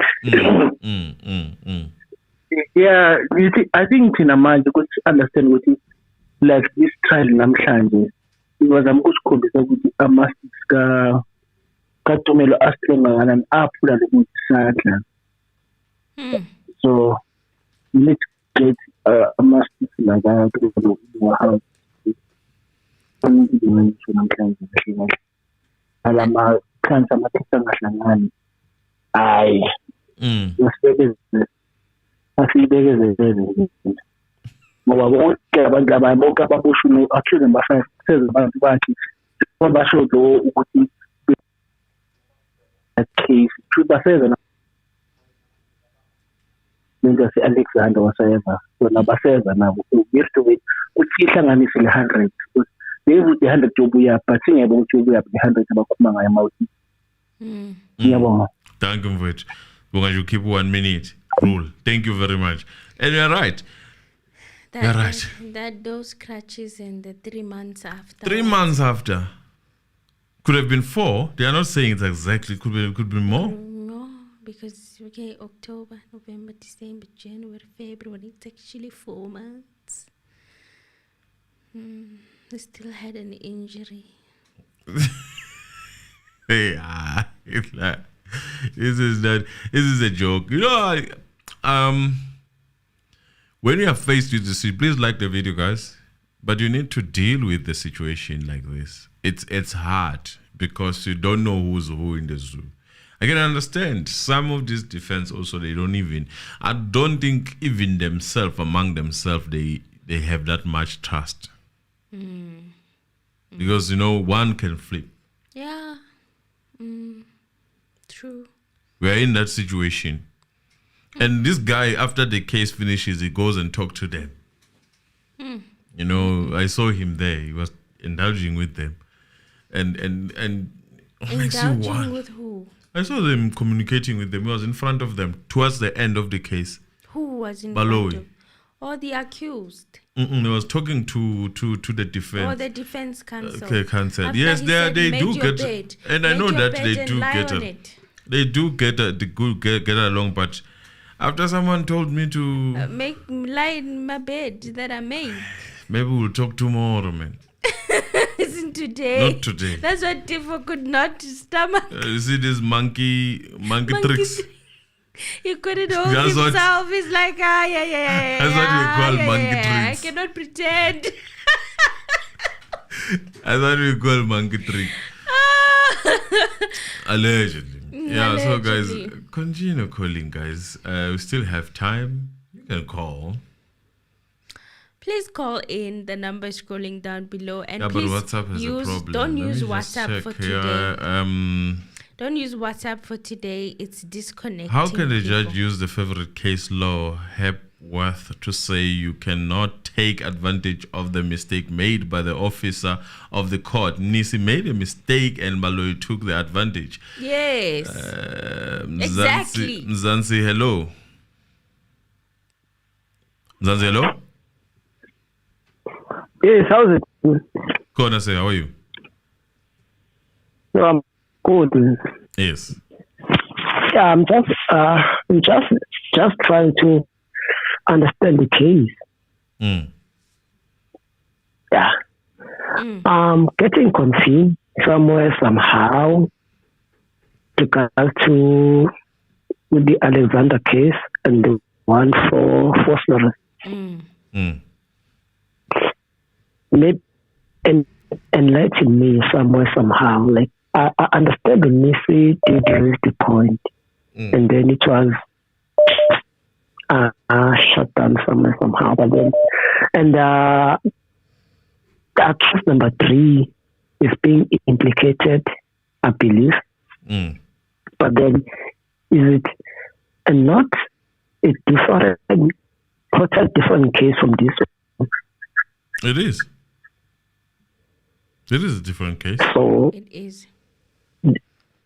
then, like, it has another jurisdiction, not this one, I believe.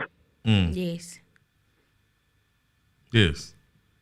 I'm totally getting lost. Like, why are they trying to put 2 different cases on this particular judge?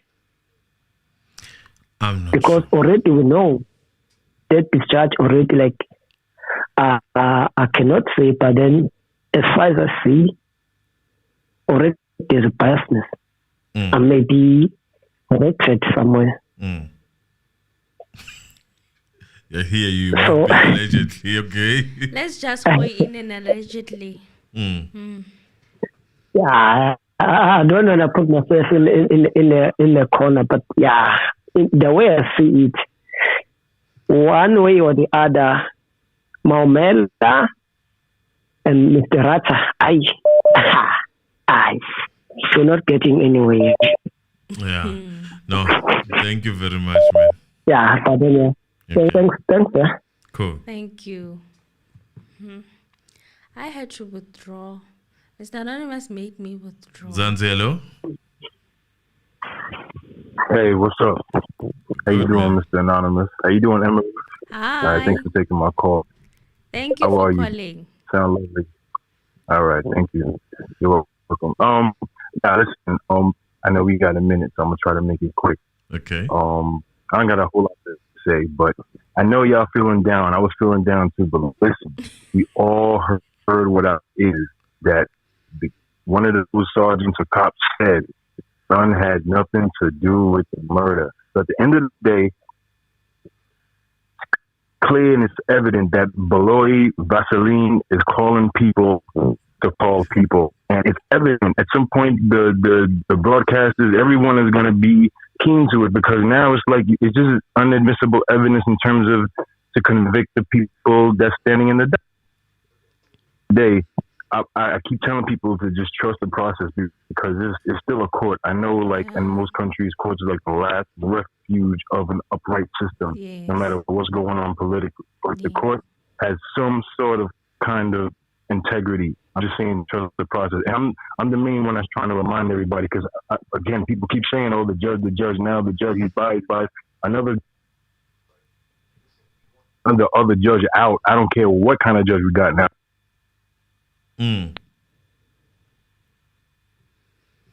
What happened? Just disconnected. Poor connection. Sorry. I'll try to repeat. I'm going to tell you the last time that this trial might end up in a mistrial. That the state hadn't proved a good enough case and the whole thing is just done. Or the judge could just straight up dismiss the case. Listen, the judge ain't dumb. I know he's irking my nerves too. I won't even lie. But at the end of the day, I think he's doing this because he's being strategic. The state, if and when they lose this case, the state, they're going to appeal. Now, when they appeal, the appellate court is going to look at the process and the actions and everything of the judge, and he's going to see that the judge was overstepping everything to be like, on the on the side of this, like trying to help the state in a way. You know what I'm saying? So, because judges don't to have their cases, their rulings successfully appealed. They don't like that. And right. So I forgot what I was going to say now, but yeah. So either a dismiss or a mistrial is going to go either way. And I know the judge is being annoying right now, but that's just what he's going to do, because I think he's being very. I mean, I understood what he was doing at first, but he's being a little tedious now, calling him Beloy every time the defense wants to make a move or a motion. It's kind of annoying, All right. Yeah. Cool. Let's give. And last thing, by the way. Superstar is Nisi. Golden Nisi, yo. The guy, listen, he's saying everything that we are thinking. Yo, he's saying everything that we're thinking. Let's keep it real. He's saying everything that we're thinking, and about the case. He's asking the right questions. He's getting down to it. He's a slow killer. He's doing it. Yeah. But thank you, though. I appreciate it. Thank you very much. All right. Cool. Yeah. Well done, Nisi is D4 2.2, I'm telling you. But he has control over this. Yeah, he just has emotion. that smile, that extra smile that I think D4 also needs. To apply. Yeah, because I don't know what I would have also brushes it done. off with a smile. And then he throws a jab there and there when it's necessary to release that, whatever that is inside. Yeah. Mzansi, hello. Mzansi, hello. Mzansi, hello. Mzansi, hello. Hi. Good. How are you? Hello. I'm fine, thanks. Yes. Good. I also just touch base on the judge's conduct that I'm seeing. I think it is clear from my point of view that the judge has already made the verdict. So from what I can see is that he's so biased and he already knows what he's going to do at the end. Just the formality that we see that this case is at the court. But at the end of the day, nothing is going to change. No matter what that he can say, it won't change anything. And it's that, that's my input on the proceedings that I'm witnessing. Okay. Oh, thank you very much. Thanks a lot. Yes. Ntanzi, hello? Yes, sir. How are you? I'm good in yourself and Emily. How are you? I'm good in yourself. I'm good. Okay. Man, ngicela ukubuta man ukuthi eSouth Africa vele that's how our majaji ethu asebenza ngakhona ecourt. Ngoba ratha man ayasibulala madoda. Ayratha uyasibulala man. There's a time la beka spoon feeder khona witness waze wathi mshololo no my lord, this is a spoon feeding. So I man in a problem ngalo ratha madoda man. Angiboni i-case yasenzo Meyiwa iyakuphi kahle kahle ayikho i-case la i-state isulekile kude lutho it asina case kahle ayi ungasho ngayiphinda futhi cha basibulala cobo but exposure shokona ukuthi asina justice eSouth Africa. Another thing I give credit to advocate Mnisi. He's a good advocate. Definitely. Yeah. No, he's a good advocate. He's representing Mpumalanga. No, thank you very much, man. No, siyabonga madoda man niyenza umsebenzi omuhle man. Bongathi sibonga mfethu, sibonga kakhulu mfethu, sibonga. Qhubeka njalo naso Emily Mr. Anonymous. We hope ukuthi one day i-justice toba khona kule cala la Senzo. Siyabonga. Yes, thank you. Thank you, bye. Yeah, bye.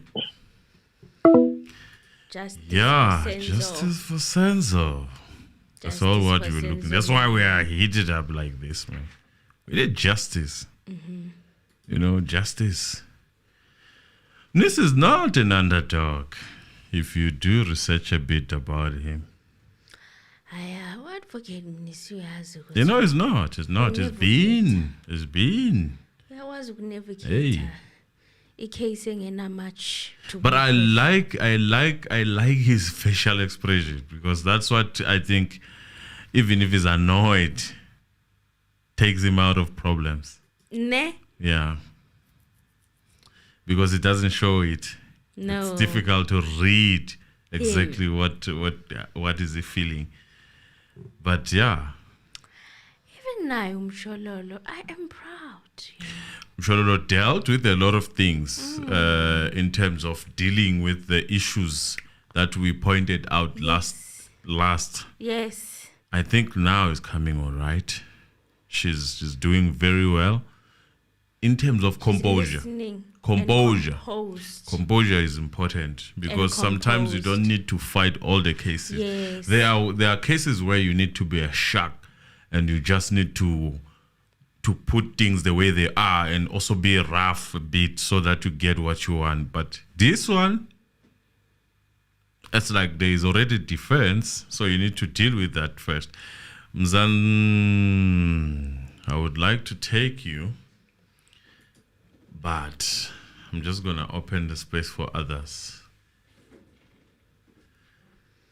Yeah, Konahai, I'm proud of the Defense Council. They really don't have much to work with, guys. They're navigating the small They space. don't have much to work with, but they're navigating. And yeah, I'm sure even Mzanzelo? accused, they feel proud. Hi. Hello. I say, how are you? How are you? All good. Here's your minute starting now.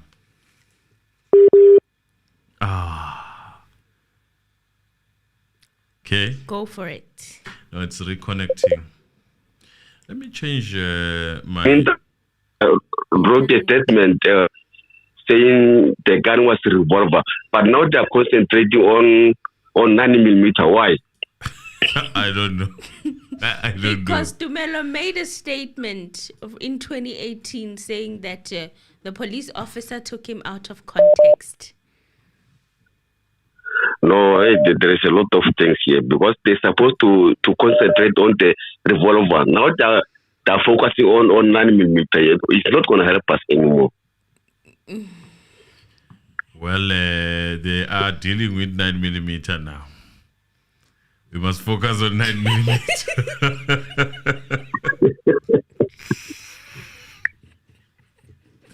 Everything changes. Even people who testify, they change, man. They can change now and then. Everyone changes their mind. It's been 9 years. It's been 9 years. Everyone changes every now and again. What you said in 2015, you can always change it in 2018. It's forgotten after de novo. It's not a big deal. Only in South Africa. And if you forget quickly, you'd find yourself dealing with this evidence. Yes. Without having to look at where and how it comes. Because we need to look at that, don't we? No wonder why they couldn't describe the firearm, the witnesses in the house that have testified. Mzansi, hello? Mzansi, hello? How are you? All good, how are you?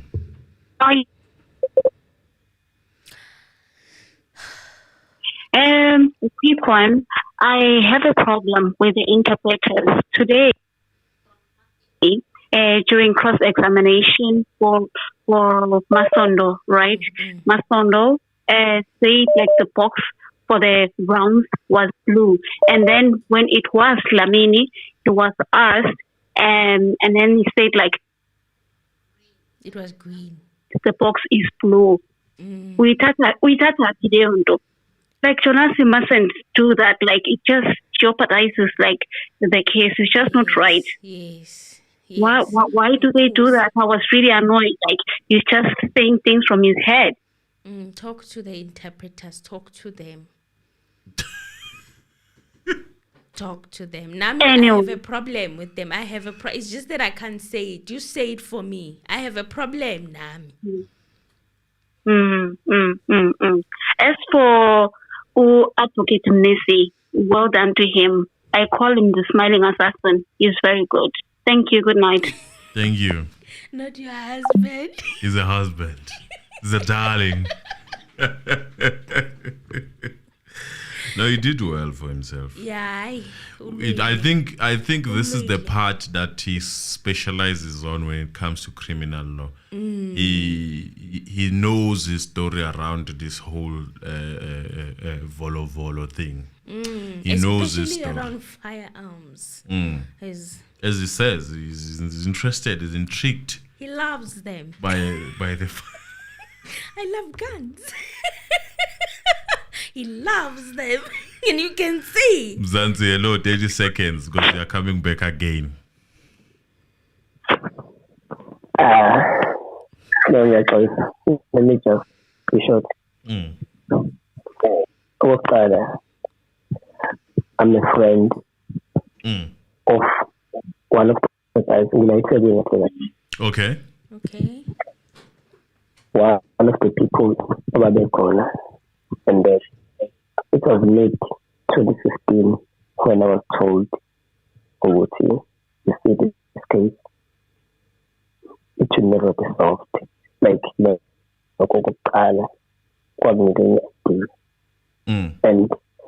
that young moles were able to testify that,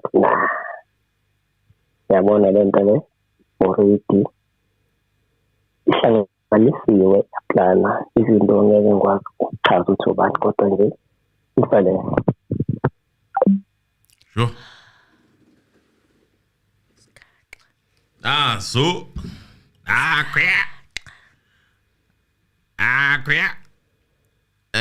So just before I take this next call, this guy is saying that he's closer to one of the people who are testifying there. So when he asked him or her, when he came to testify, he said, this thing will never be solved. This thing has been cooked in a sense. I think, did I put it in a correct English?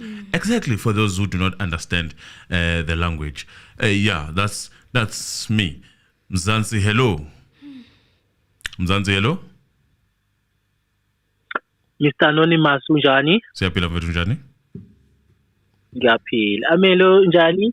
Ngiyaphila. Just go for it. Yeah, I think hlale phezu kodaba Mr. Anonymous. Hey, mina ngididekile ngalo judge. Hey bafowethu, hey. Yeah. Lo judge angazosibeka kuphi lo judge lo. Yeah. Ngiyabazwela labafowethu ngalo judge.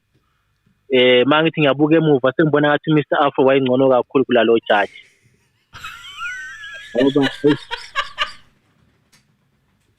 Abafowethu ngiyabazwela abafowethu labano Mncube ngiyabazwela kakhulu lo judge lona kodwa hayi ngishela uCharles Mnise ihlombe yabona ukuthi into ayenzile namhlanje ukhombisa uba indoda umile impela njengendoda uCharles Mnise. Yebo. Angazi ukuthi uRamsipili wayengamsizanga naye kancane nje athi ukuthi kancane nje yabo naye akhombisa ukuba indoda uRamsipili ngoba siyamthemba naye lapha yabo. Mr. Anonymous ngiyamzwela lo mfana yazi ojaji lo interpreter yakhona mayikhuluma naye uthi nangu usedlala ngamagama asimuzwa nokuthi uthini ukhuluma into eningi ehlukile unjani kathi Mr. Jonas kahle kathi ngoba lo muntu lo uzama ukuqasha umbuzo obuzwa ngumnise ukuthi ngesizulu yebo isilungu sibeka amagama amabili kodwa wena uthi ngesizulu igama eliyi-1 umuntu ukuzwile kodwa akaunderstandanga kunokuzwa yabuza umuntu mayekhuluma kodwa ungenzi into ayishoyo kodwa uzwile Jonas ufuna ukuchaza lento leyo nje uthi udala ngamagama kodwa umsebenzi wakho uthi uhlukanise into ukuthi umuntu uzwile yeah kodwa akakuzwanga ukuthi utheni kodwa uzwile umsindo wakho uyakhuluma ngiyakuzwa ukuthi uyakhuluma kodwa ngikuzwisisi kodwa uthi ukuthi udlala ngamagama umuntu uhle ukuchaza lento leyo umsebenzi wakho idingekela abanye Mr. Anonymous ngiyabonga. Thank you. Ithi inkosi the Zulu Kings nibezwe kodwa ningabalaleli. You see that on its own kusho ukuthi I must hear the noise but not understand you. And how do you understand when you are being ambushed? So time for understanding. Uthi uvula igate nangabantu. Gili. Hey, Alexander. Hey. Yeah, guys. Tobeka is catching strays there. Come on, Tobeka. It's not a mock trial. It's not a mock trial. It is what it is, man. We have to deal with what is in front of us. Yeah, that's unfortunate. It's unfortunate. Zanzelo? Hey, thanks for taking my call. Okay. Can you hear me? Yes. Yeah. Oh, hi, guys. Thanks for taking my call. Yes. Yeah, I think today I was very proud of the music. And I was like, maybe this guy is listening to the reality because he's been taking him to take it all the way to the finish line. And all of a sudden today he surprised everybody. Maybe he's listening to your show, guys. We don't know. But I mean, you made us proud. And I'm not worried about this judge. I think this judge is not sold to the state case, but he just cannot show it for everybody to see. Because he's the one who pushed his advocates, to defend your client, here to prove the case for the state. So I think for me, I'm not worried about him. I just want to make sure that I just hope from what he did today, all those advocates, they don't allow any evidence that has nothing to do with this case. Nothing should stand in that court that has nothing to do with it. Yeah. Yeah. Thank you, guys. I don't want to take too much time. Thank you very much. Thank you. And we will wait on the ballistic expert with regards to the firearm. That's why we're waiting. We are waiting. That's why now we can't formally conclude, But so far, no. It hasn't been linked. We'll wait for the ballistic experts. Nibezwe kodwa ningabalaleli.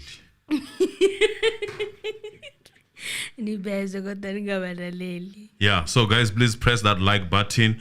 I think it's my cue to leave, guys. Otherwise, I'm gonna be waking up at 10 and then No, can't wake up at 10. Guys, it's been good until tomorrow. Thank you, Langs. We are on this. Thank you, Langs M. Thank you, Samuel Radebe. Baloi Channel. Hey, that's the name. Hey, Tobeka D. Katidi. And then Didi Talks. Sizwe Mkaka. Oh, regular. And then we have Nthokozo Mbele, our member. Hi, Nthokozo. And then we have just, if I didn't mention your name here on comments, it's not over. Moodley. And then trying to find people. Ndabenkulu. Yes, BBM. Moodley. Mthokozisi Maphisa. Mthokozisi Maphisa. Yeah, that's a version of comments. Siyabulela Mzize. And then I think this is the last one. Snenhlanhla Bengu, yes. And hi. Mpo DJ. And then DJ, hello, hi. Yeah, thank you guys for being with us. Please subscribe, please like the video. And if I didn't mention you, next time, Binyat. Thank you guys for being with us. Thank so you bye guys. from me. Bye.